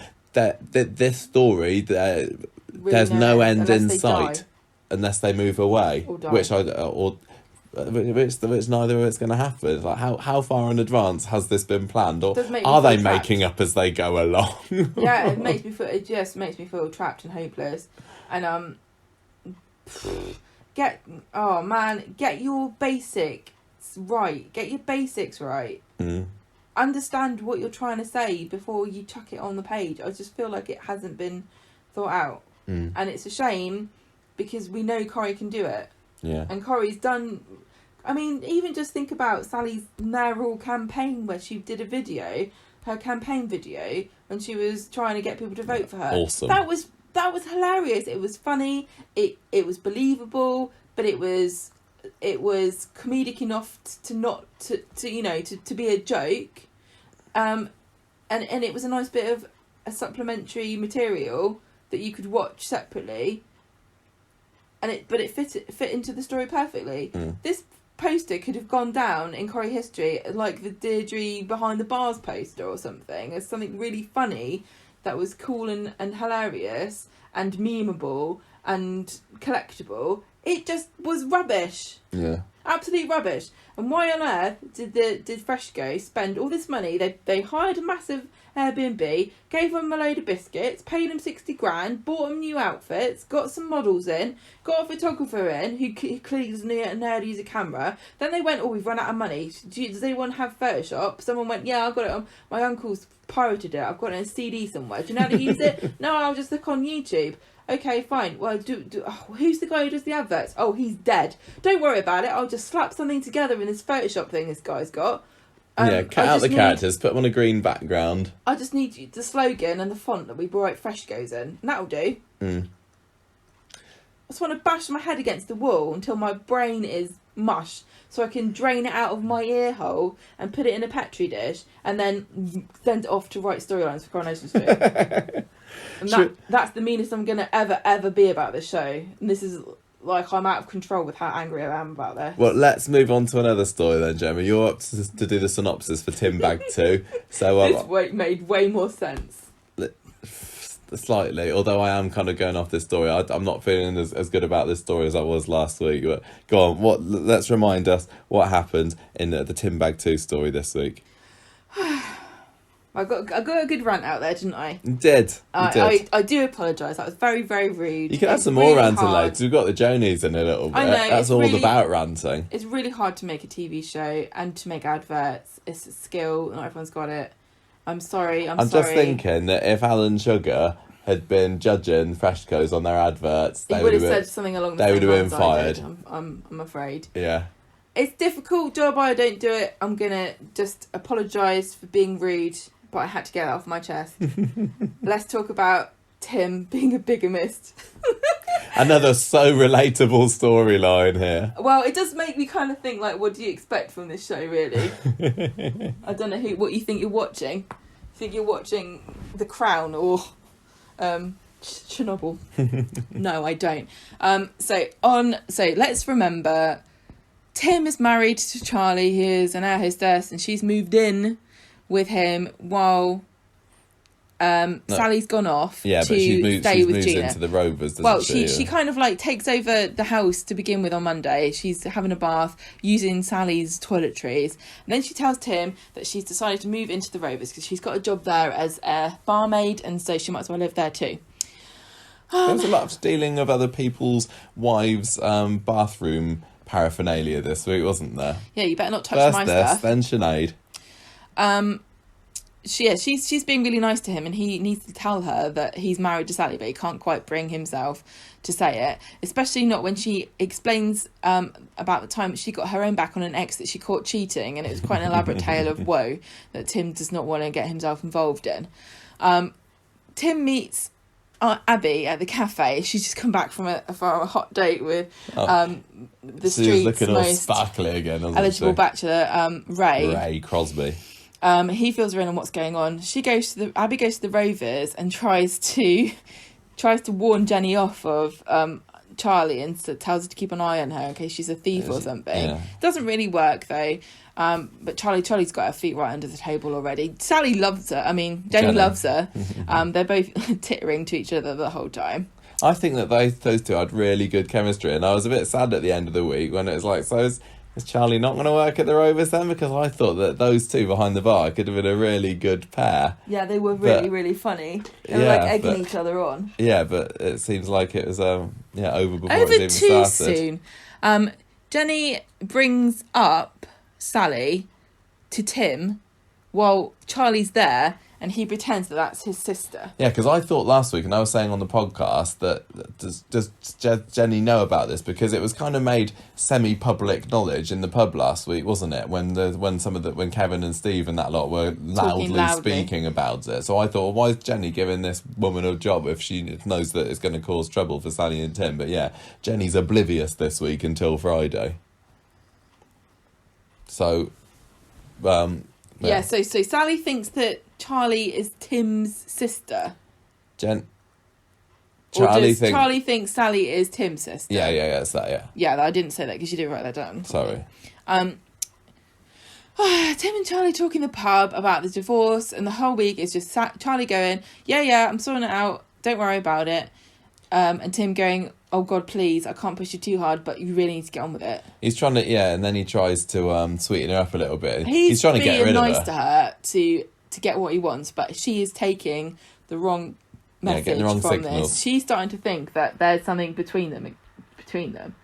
She's also saying that she's going to go back into being an air hostess, because on Wednesday she's like, oh, no news from my solicitor, but I thought you might like to know that I'm going for a flight attendant's job at Gatwick. So exciting. And the person who's doing interviews, I know them, so I'm probably going to definitely get it. Charlie then also tells Jenny about this. Jenny's like, oh, sorry, I lose you so soon. Imran's sitting at the bar, drinking whiskey, looking very suspicious, but I think that's just the theme of the week. I wasn't really sure what Imran was supposed to be suspicious about then. I think he was just suspicious about the whiskey. Because he knows who Charlie is and that Tim's trying to get rid of her. I think he's just looking like, this is a car crash. Yeah, so do I stay out of this one? I think he's just thinking, why am I living here? These people are imbeciles. Charlie is looking at the divorce papers. She's clearly not giving them to her solicitor. On Friday, Sally comes back from Gina's, trash talks her sister. She does. She's so carry about Gina. She's like, oh, it was nice to see her and everything, but I was glad to see her disappearing slowly into the background. And then she says, oh, she's like she usually is, crazy and infuriating. It's like, she's got bipolar though, Sally. That's a real thing that real people have. You can't say that about her. We are adamant Gina supporters on this podcast, Gina aren't for we? life. So we don't appreciate that attitude, Sally. No, Sally. She's still mad at Tim. Good for you, Sally. You always hold that grudge. He says, by June, me and Charlie will be divorced. I don't know why June. No, I don't. I guess that's how long these things take. She says, I'm just glad that nobody else knows. ... Then she has to catch up with Abby and tells her about Charlie. She's like, I don't know if you... listen, I've got something to tell you about Tim. He's secretly married. And then... Abby's reaction was brilliant. Sally Carmen's acting of Abby. Because it's such a tropey kind of cliched scene, is it? Somebody having to pretend to be shocked by something. And you could see it coming a mile off. And I was wondering, how's Sally Carmen gonna deliver this? And it was just perfect. She's like, ooh. Whoa. This is a shocker. I can't do it. I'm no actor. That she is. Yeah, she just basically looked really sarcastic, and I've made a gif out of it. I hope that we'll be able to use it many times when Coronation Street reveals something that we all saw coming. Yeah. So Sally's like, "Oh my God, I can't believe you already knew. Please don't tell anybody else." Deary me. Charlie tells Jenny that she's got the flight attendant job, and she also owes it all to Tim because he helped her realise her potential. So she invites Tim to the Rovers, and she makes him toast to us. To Michael and Gemma on the podcast, who both said lovely things about me in last week's episode. Thank you very much. Yeah, thank God I didn't get hard to play Gemma, is what she's saying. She says, look, I haven't really sent the divorce papers off, and I'm starting to think that maybe we should just stay married. And everyone in the pub is like, what the heck is going on with them two? And then they realise that they're still married. Yeah, Charlie says it really loud. At first, Charlie kind of puts her hand on Tim's, and then who is it? Jenny and Tracy and Steve are watching, and Tracy's and like, Liz. Hey, what's going on there? And then Charlie says married or something, and Tracy's like, oh my God, they're married, right as Sally and Abby walk in together, and poor Sally is humiliated in public thanks to her dumb husband yet again. It's all come out. Sally and Charlie storm out. Charlie shoves the papers at Tim's chest, and he looks at it and says, God, she hasn't signed them. And then Abby goes, go after her, what are you doing? And he goes, which one? runs out, decides to track Sally down. This is when the fake rain is happening. So poor... I couldn't really tell if they were actually getting rained on. It looked like there was just a sheet of rain in front of the camera, between the camera and the actors. I don't know, you look pretty soggy to me. Sally's furious. She's wet. She's not going to forgive him. So he decides to take some responsibility. That's what he's been told he needs to do. So he goes to the police station to make it all worse and tells the police. I bet the policeman was like, "You what? Okay, right, hold that thought. I'm just going to go and get my colleague. Come and listen to this. This is the stupidest thing I've heard all week." He comes back to the house. Sally's had a shower. She's ready to apologise until he reveals that he's dobbed himself in. She's like, "Why did you do that for?" Charlie phones Tim up saying she's going to sign the divorce papers. Sally comes down with an overnight bag saying, "That's it, I'm going. I'm livid." No, she doesn't say she's going. She says, "I need some I need some space." And we think that she's going. And then she finds out, because Abby tells her that there's a headline on the Gazette online going, "Ex-mayor and bigamy shocker" or something like that. So now everyone knows, and her name's going to be this is going to be immortalised forever. Her shame. It's not even a picture of stupid Tim. It's a picture of poor Sally, who did nothing wrong. At least it'll stop people talking about ex-mayor in prison shocker, which is the big news this time last year. Yeah. There's no story of ex-mayor brings yoga to Weatherfield Prison. Highfield Prison, I mean. Now, she's going to be dragged through court in the Gazette. "I'm glad I'm not your wife. I'm not going, you are. Here's your bag, get out." Good for you, Sally. It's about bloody time. That change.org petition I started with just my signature on it for you to break up. It was definitely worth me doing. Yeah, but the thing is, they're going to get back together again. They're not. This is not the beginning of a let's split up Sally and Tim story, because lots of people like Sim and Tally, and I think that if they can go back to the way they were when we first got together, fine. I know. I'm sorry to sound like a bit of a broken record about this, but I didn't really enjoy this story this week either. I thought it was quite slow going. I thought there were too many scenes of Tim saying, "Have you got the solicitor to sign your papers yet?" and Charlie going, "Yes, of course I have." And Charlie was getting a bit on my wick this week, and I really loved her last week. Her. But I found I was starting to see a little bit more what people were saying when they're saying she was a bit annoying. But I think that she's just a bit annoying because she is the antagonist in this story, and I can perfectly imagine if she does come back from this, and I'm starting to wonder now, is this it for Charlie, or is she not going to come back? But if she does come back, she could still be a really brilliant character. I just wish she was in it the whole time, because I think she just perfectly, like you said about her behind the bar with Jenny, they're perfect together, and it's nice to have a barmaid who isn't just, like a young... Yeah, not that there's anything wrong with Emma or something, but Emma and Jenny and Charlie working together could be fantastic. Because the thing about Coronation Street barmaids is you often think of them as being like super young, like early 20s, like bits of fluff, but actually there's a really... a strong legacy of older... Yeah, of like middle-aged, glamorous barmaids. Yeah, if you think... And I think that Charlie fits really well into that mould. Yeah, definitely. I think the other thing that I was thinking that this week it was getting on my wick a little bit was I think it stretched believability how long it took for Charlie to find out about Sally. She'd been working on that street for a whole week and only once had even heard the name Sally mentioned, and then just passed it off as being Tim's sister. I think she would have found out about it. I think it would have been absolutely impossible for her to have not found out about Sally from someone, especially if Tim was hanging about in the Rovers. Well, considering how much she was rooting around the house, you really would wonder why the hell there are all these pictures of this woman. Well, there was a scene with Faye a week ago, wasn't there, where Tim gave her £50 to help cover up that Sally lived there. But yeah, I don't know what she did, because... Get that money back, Tim. When Sally came back, it's not like she came back to the house and found that all the pictures of her were gone. Or did Tim put them back again after Charlie moved out? I don't know, but if he was still hoping that Charlie might come round to his house at some point, the coast wasn't clear. That didn't really make sense to me. I also don't get, and maybe they did say this. Why wasn't Charlie mentioning to other people that she was married to Tim? I've got a feeling that they maybe mentioned that, but I missed it. Maybe he just told her not to say anything. But I would have thought that Charlie, because she got on so well with Jenny, and I could kind of imagine her as being a bit of somebody with verbal diarrhea, would mention to Jenny, "Oh, my husband, Tim."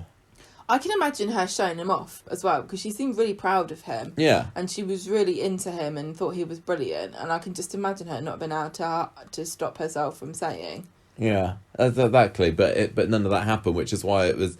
I'm glad that the reveal came when it did, because I didn't realise that Sally was coming back. I thought it was nice to see her again today. I was thinking it was going to go on for a bit longer. It would have been even more ridiculously unbelievable if this particular secret had been strung out for any longer. It's funny how I can take a storyline like Gemma and Chesney and like go so far as to nitpick a poster, supplementary material for a storyline that was on screen for all of 5 seconds and act like it's the worst crime against creativity that's ever been committed in the entire history of the world, and spend probably about half an hour complaining about it. But then this storyline, which is just as full of holes as the other one, I'm like, nah, well, get over it, Michael. Doesn't matter. You're just being a pain in the bum about it. Just relax and enjoy it. But I also thought none of these things when we heard from over the phone that Charlie is saying, "Oh yeah, I will sign the divorce papers now," I was like, "Oh, well, that was pretty easy." It's like she's rolled over a bit too quickly there. At least have some kind of battle on your hands, Tim. But no, they can't be bothered with that faff.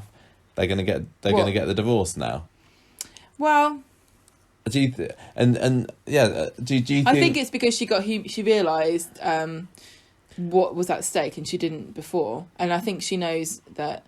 Tim kind of had a very lucky escape, really, because one scene he was incurring the wrath of both of his wives and they stormed out the pub, and then the next scene Sally's ready to forgive him. All it takes is a nice shower and Charlie's on the phone saying, "Yeah, I'll give you what you want." It's got a magic and he went to the police, and I almost don't blame him for that particularly. I can understand why Sally was mad, because she doesn't want it all dragged up, and yes, she'd said to him, "I can't believe you told everyone," because that was the other thing, wasn't it?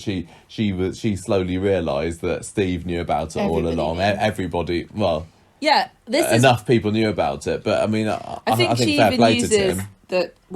The fair play to it, going dobbing himself in. He thought he was doing the right thing. Well, she uses the phrase "my worst nightmare," and it really is like Sally's worst nightmare to be embroiled publicly in some kind of relationship drama or unsavoury behaviour that, you know, seems a bit seedy. She cares an awful lot about her reputation. When she what says people to him, think like, about her. I know you think I'm stupid, didn't she? Or, you know, something about, you know, you think I'm shallow, but this is what I'm like. And I don't disagree with her. Who would want your name? Nobody wants to be notorious for a crime that they haven't even done. No. Especially not when it's your stupid husband who you taught to read.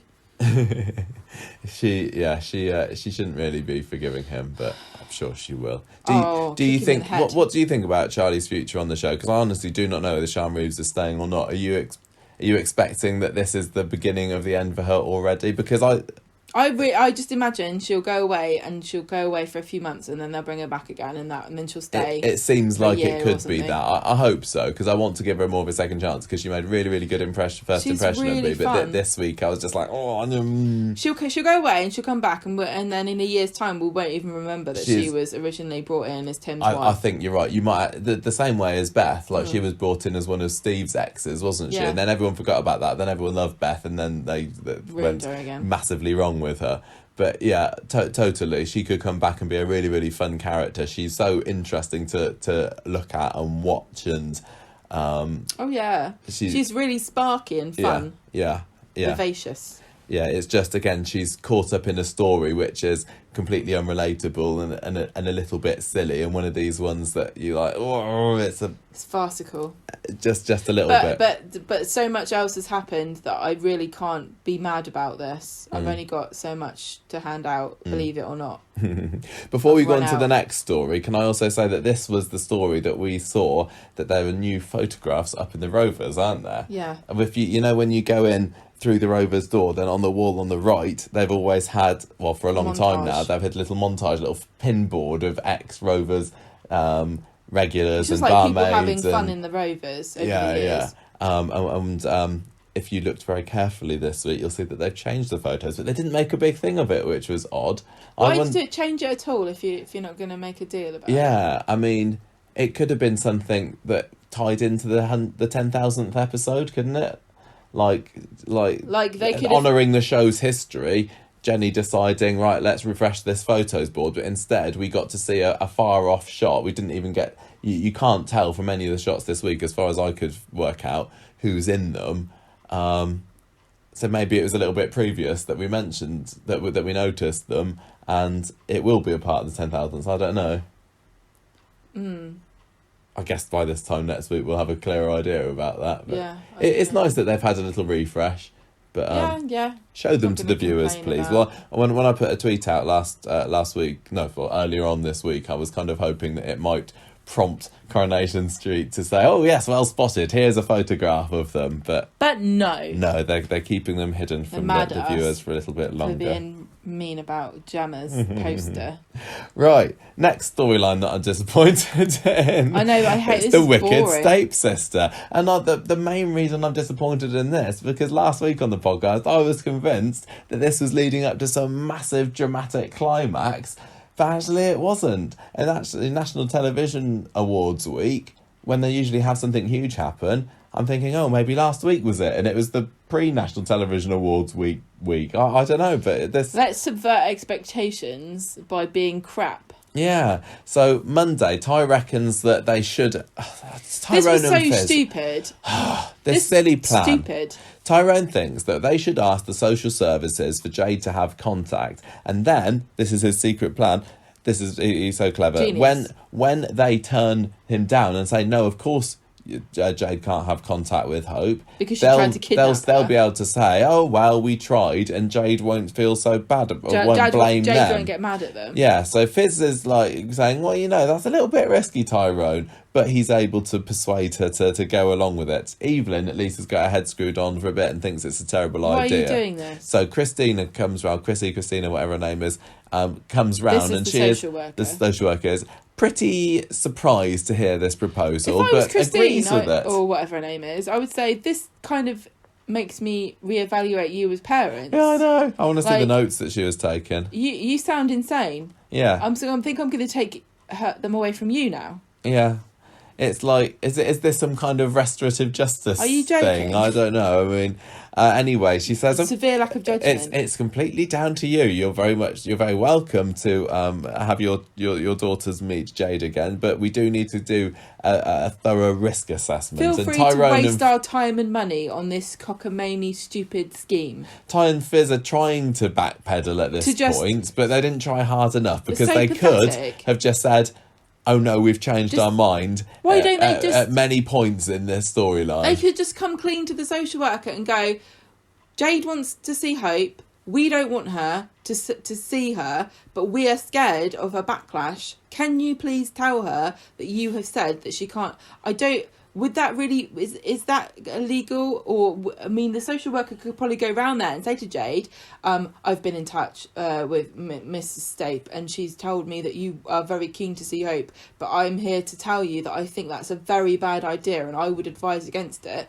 Don't have to lie, don't have to say it's forbidden, just have to say that in my position as a social worker, I am very loath to say that this is okay. It's not in anybody's best interest. It's really not in anyone's best interest. So what are we pussyfooting around with a risk assessment, which is a massive waste of time and money, when no doubt there are children who are actually being abused somewhere that social workers don't have time to cater to because bloody wet rag and his stupid girlfriend are too scared to say no to a babysitter. Oh, I love Tyrone and Fizz, but they were a bit silly this week. They were just pathetic. I mean, what you was that might have been a better idea, but and I don't think that social workers would be allowed to go and lie to these people. However, in the world of Weatherfield, where not all professionals strictly follow the rules that they're supposed to. Yeah, but even if like Chrissy I just totally said, could have gone and you done don't that. have to lie. You just have to say exactly what I just said. Yeah, really exactly. isn't a good idea. Anyway. And I've told them it's not a good idea, so don't go asking. Meanwhile, over at Bessie Street... I don't know, actually, though. There might be some thing to do with the fact that she's Hope's half-sister, but I honestly don't think that there are any rules about custody or rights to see people just because siblings. your relations... Yeah, exactly. I know that the grandparents don't have any rights. No. Anyway, over at Bessie Street, Hope is being a bit of a pickle by stuffing, tissue into the sinks and flooding it. I can't believe they showed this before the watershed. I know. I mean, all these Teaching incorrigible children watching Coronation Street. Bathrooms. And tell you what, this certainly hit home for me because children doing things they shouldn't do with sinks and soap and toilet paper in toilets I got in trouble. is not an uncommon issue that I've had to deal with over the last few years. It's very, very annoying, but at least Hope, good on her, she confessed that it was her, and she didn't have to make those poor teachers do a massive investigation, which leads to not being able to identify the culprit. When I was little, I speak from personal experience here. I got in trouble for throwing wet tissue paper over the tops of cubicles on people when they were trying to have a wee. Gemma, I still think it's Gemma funny. Cox, you little I did get in scallywag. so much trouble about that. They all thought I was Can't goody believe- two-shoes. And then I realised that if you threw it hard enough, you could make it stick to the ceiling. I would never do something like that, so I can't believe I'm learning about this about you right now.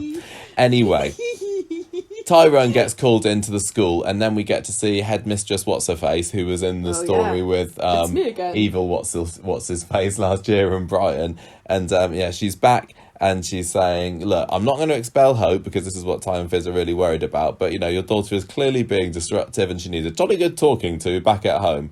So Tyrone and Fizz attempt this, and Hope's like, well, you know what, I wanted to be expelled because I wanted Jade. Can we see Jade again? I wanted her to be able to look after me.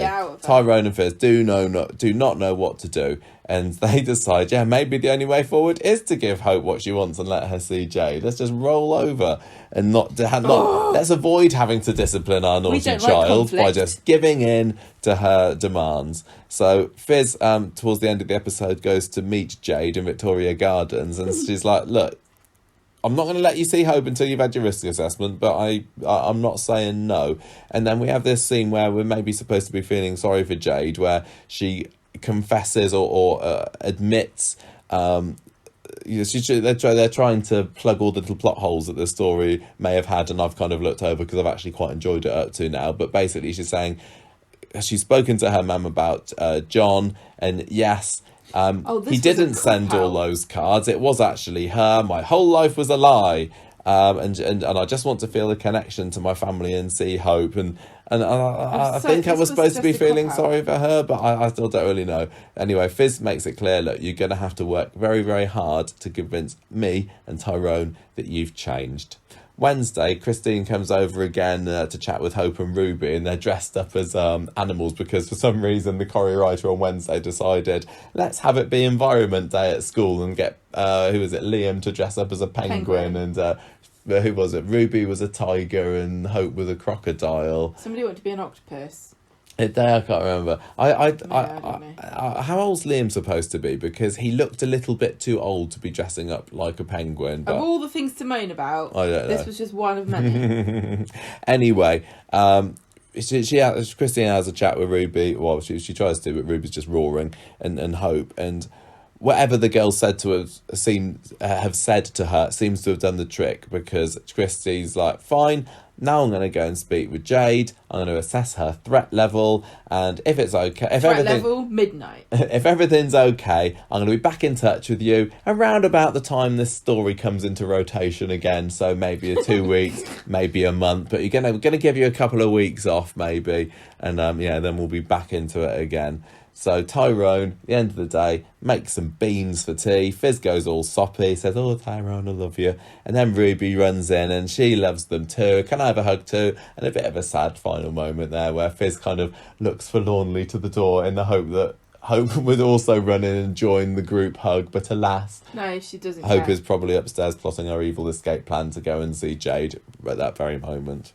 It goes to show you how bad this storyline is, when the only character who's acting sensibly, consistently, and with any logic is a child. Which one's that? Jade. She knows what she wants. She knows how to get it. Jade? Hope. Hope, I mean. Yeah.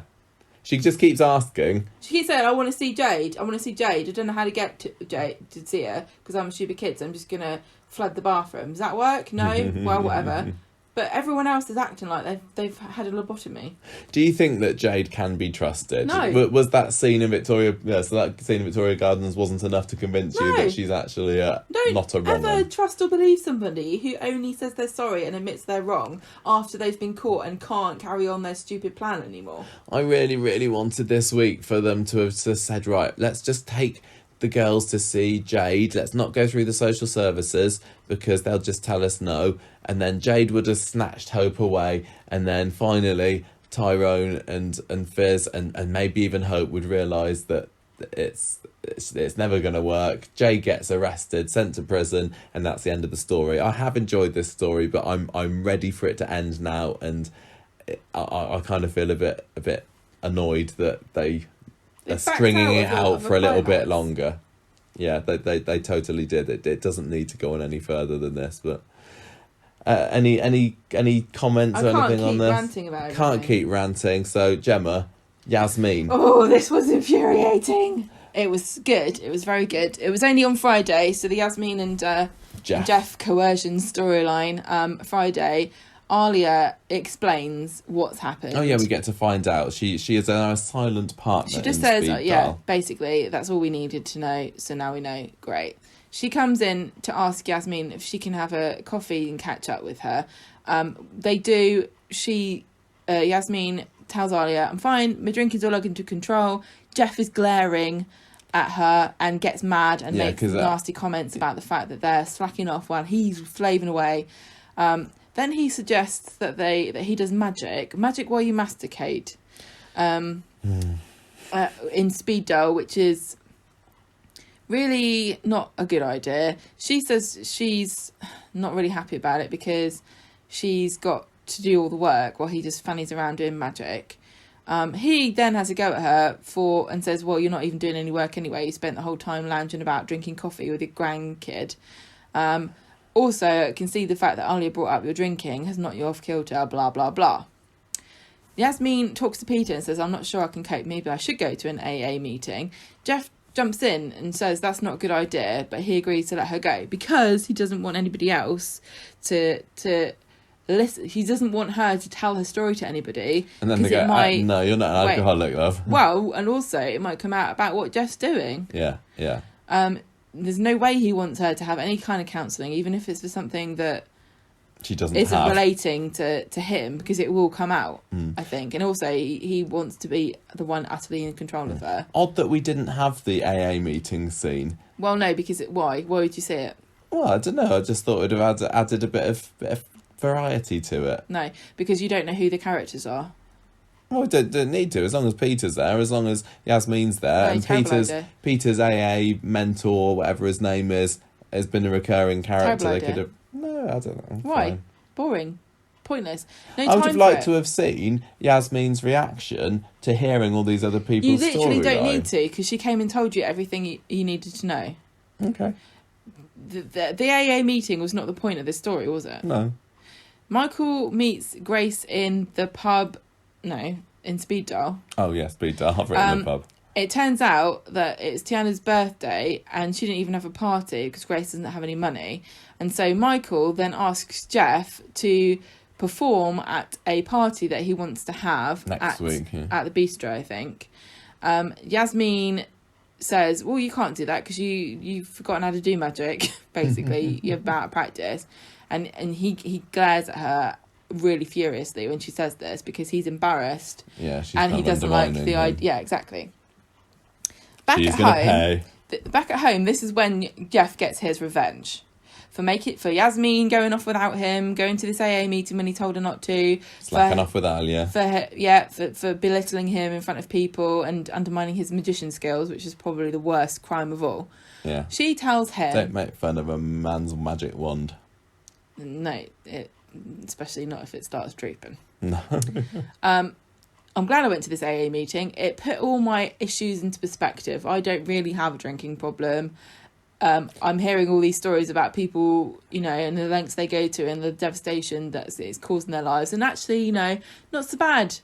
I think she was still saying I've got a problem, but actually if they can overcome their issues, then so can easily I can as well. I can control this very easily, I think. I'm not as bad as they are. Yeah. He says, oh, well, that's fine.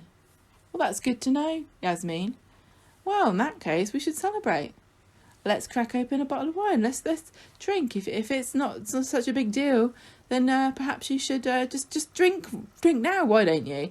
So he pours her a glass and gives it to her, and she goes, "No, I don't want to have any. I don't want to." And he goes, "Drink it. Just drink it," and makes her drink this glass. And the next time we see them, the bottle's bottle's empty, and there's just a tiny bit left in the glass. And she's going, "No, please." She's begging him, "Please don't make me drink anymore. I don't want to drink anymore. I never want to drink again." And he's won. He's proved his point. He's humiliated her. He's made her sick. He's forced her to do something she didn't want to do. Totally dominated her, and he's probably feeling pretty pleased with himself at this point. The massive bastard. It was a Bruce Bogtrotter. He pulled a Bruce. He made it into. He was the Trunchbull. Yeah. Yasmin was Bruce Bogtrotter. Although to be fair, Bruce Bogtrotter and Matilda had been naughty, and that's why he had to eat the massive chocolate cake. And Yasmin has done nothing wrong. She's an innocent. It also reminded me of the bit in Half-Blood Prince when Harry has to make Dumbledore drink that magic water from inside the cave. And I'm sure many other similar moments in fiction. Lots of children's books involve people forcing other people to eat or drink things. How strange. So she admits she does have a problem. Jeff is right. She calls upstairs, the doorbell goes, it's Peter. He comes in, he sees this bottle and glass on the table and works out what's going on. And Jeff says, "Yeah, well, I think you'll find that this AA meeting had completely the opposite effect. We don't need your help, thank you very much. Please leave." So basically blames Peter in the AA meeting for making Yasmin drink a whole bottle of wine. He said, she went to this meeting, she thinks she doesn't have a problem because everyone else is worse than her, so she came home and drank a bottle of wine. Well done, Peter. So now he's ostracised Yasmin from her support group. Which she didn't even need, but... Well, he's now ensured that... that Peter will not involve himself again in this. Won't bother him anymore. Yeah. What an absolute raging arsehole he is. True, but I'll still say the same as I said last time this story came on. I'm still not feeling like I'm thinking anything more than Jeff's so mean, and there isn't a whole lot to say that he's mean by this week he does this, and next week he's mean because of that. Progressing. Yeah, I can see that it's progressing. But you can see that he's actually causing her physical pain now. Yeah. Even though he's making her inflict it on herself, he has now forced her to drink this whole bottle of wine, which if you drank that much in a short amount of time and you didn't really want to, with no food or anything, you would probably throw up. I mean, it's certainly progressing from the crab incident a few months ago, because at least he didn't make her eat the crab then. He got close to saying eat it, and then gave up. But with this wine, it was like, no, you will drink this. Demonstrating his power over her and the progress that he's made in breaking her will. Yeah. So what do you think she's going to do next? Because I was almost a bit surprised that she was at speed dial today. I kind of imagined that by this point she would be completely housebound, and I'm wondering if that's going to be the next step, and she'll think that, I can't leave because I might be tempted to go off somewhere. I don't know. I don't know where it's going yet. No, I really don't know. But I have started reading this book, which was recommended. I've seen recommended in threads where people have been talking about abusive partners, and it's called "Why Does He Do That? Inside the Minds of Angry and Controlling Men," and it's by Lundy Bancroft. I haven't got that far into it. I think I've read, just the introduction so far, but it is about specifically men and how they abuse women. But if you want to get an insight into what is going on, I really think this is one of the best books you can buy. And also, if this is something that you think you're struggling with or you want help with, I would definitely recommend that you get this book. Or if you know somebody that might benefit from it, it's a very good book. I've heard lots of people saying that they read this book and everything that's happened to them made complete sense once they read it. It's called Why Does He Do That? Inside the Minds of Angry and Controlling Men by Lundy Bancroft. So I'm going to read a bit more about that. And if I find any good insights, I will share them next time. Lovely. I want to know what's going to happen with this magic while you masticate next week, because that's obviously going to be a thing that happens, and Jeff's going to be involved, and Yasmin will do something to incur Jeff's wrath, or she's going to get hurt, or maybe he's going to put her in the box again. Did he put her in the box before? Didn't she go in the saw box? Wasn't that Emma that was in the saw box? Oh, maybe before? Okay. But maybe that was in he's the gonna. Rovers. But Yasmin will be around, so maybe he will. He's going to use his magic against her. I mean, he might. Right, he might say make her disappear. He might want her to go into the box, and she'll kind of feel like she has to go into the box at this point. So I can't remember whether before he wanted her to go in the box, but she was able to say no at that point. Didn't she say she doesn't want? Yeah. She called claustrophobic. Maybe, I don't remember, but there was a reason why Emma was his glamorous assistant when they had the talent show last year. So maybe by this point she's not going to be able to say no, and something will go wrong. I don't know. Or maybe she'll just reveal how a trick's done. And he'll go, "No, I'm not going to be in the magic circle anymore, you stupid old cow." Maybe. They kick me out. Right, finally, we've got a little bit more of the Tracy's brief encounter story. I mean, we haven't heard from this for a week or two, and today was just a little bit more of things are going badly for Steve and Tracy. I mean, Paula didn't show up at all, but Tracy, we're seeing that Steve and Tracy are following their counsellor's advice to try and be a normal, loving couple and be grateful for each other and try and think of each other's feelings and putting their partner before them and everything like that. And Steve admits to Deb and Peter in the shop later, as well as getting a bit too much information about his and Tracy's sex life. We get to hear Steve saying that he finds it weird that he acting like a normal married couple. They end up going to the pub and also joining Claudia's book club because they're just struggling to find things to do with their quality time together. I think they're trying to make us think that they've got nothing in common. So what can they do apart from go to the pub or go out to speed dial together? And then Claudia, for some reason, thinks, of course, they would want to join our book club. I thought that was weird of Claudia. It's like, what? Why would you think, if you're Claudia and you're in a book club with Ken, why would Steve and Tracy want to join your club? Maybe she's just sick and tired of hearing Ken's pompous views on everything, and she wants somebody else to talk to about the books. And a bit of a younger perspective on it.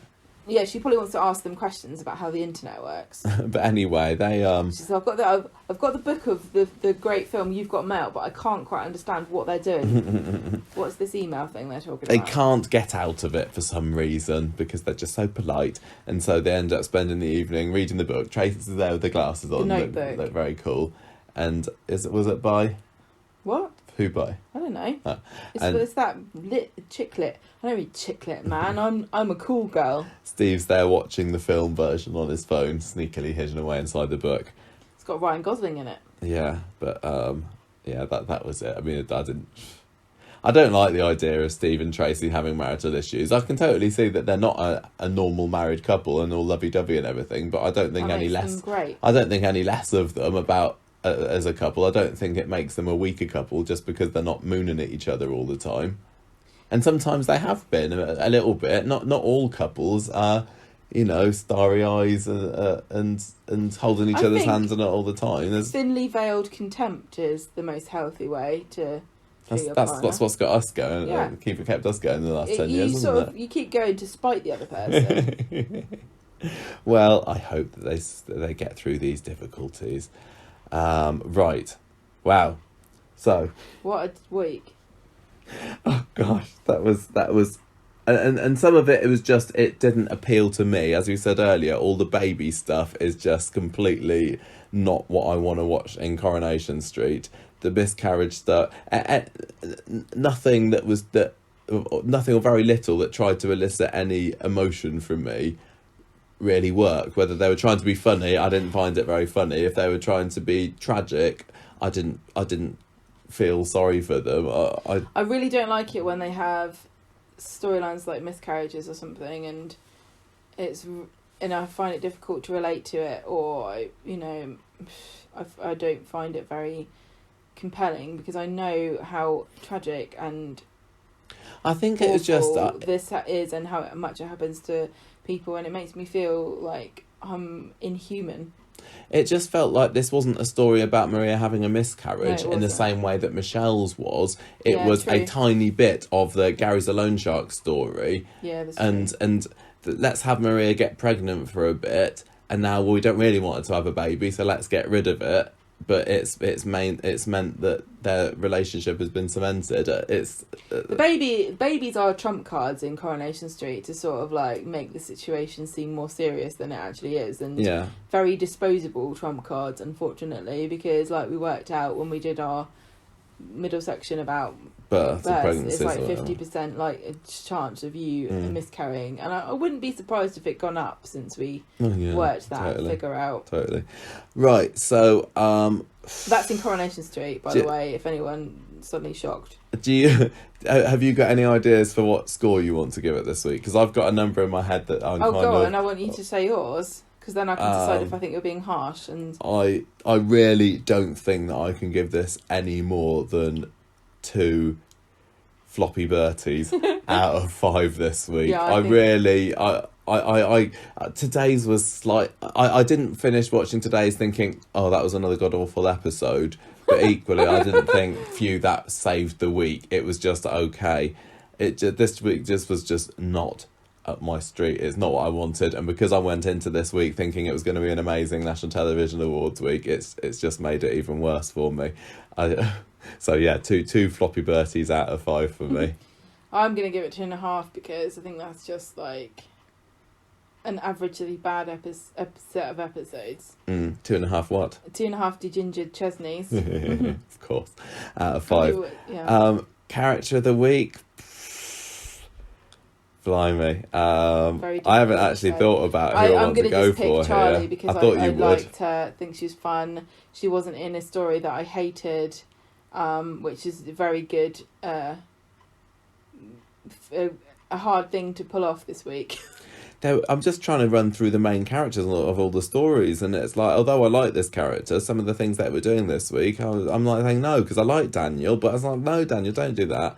And Fizz and Tyrone, I like them, but it's like, no, you made some bad decisions this week. I think something's happened. I think that there's just a massive carbon monoxide leak around Weatherfield, and it's affecting all the people in the marketing headquarters of Freshco's and everyone on Coronation Street, just making them be completely insane. I'm going to give this week's character of the week... God, Bennett. It's not in it anymore. I'm going to give it to Emma, because that scene when she was in it... I know Gemma's giving me a funny look, but when she was in that scene with Gemma today, just being a lovely, supportive friend and saying, oh, no, you're gorgeous for and 5 everything, minutes, adding a max. little bit of sparkle and loveliness to that scene, it did... it made it better for me. So, yeah, in a really not that great week, that was a... Or do I give it to Abby? What about Jenny? I mean, No, she hasn't had enough to do. oh. I'm thinking, could it be Abby? Yes.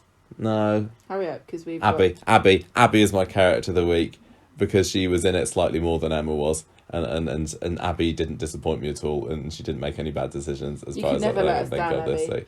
No, so there we go. Abby for me. 2 That's enough now. out of 5. That's Right. terrible.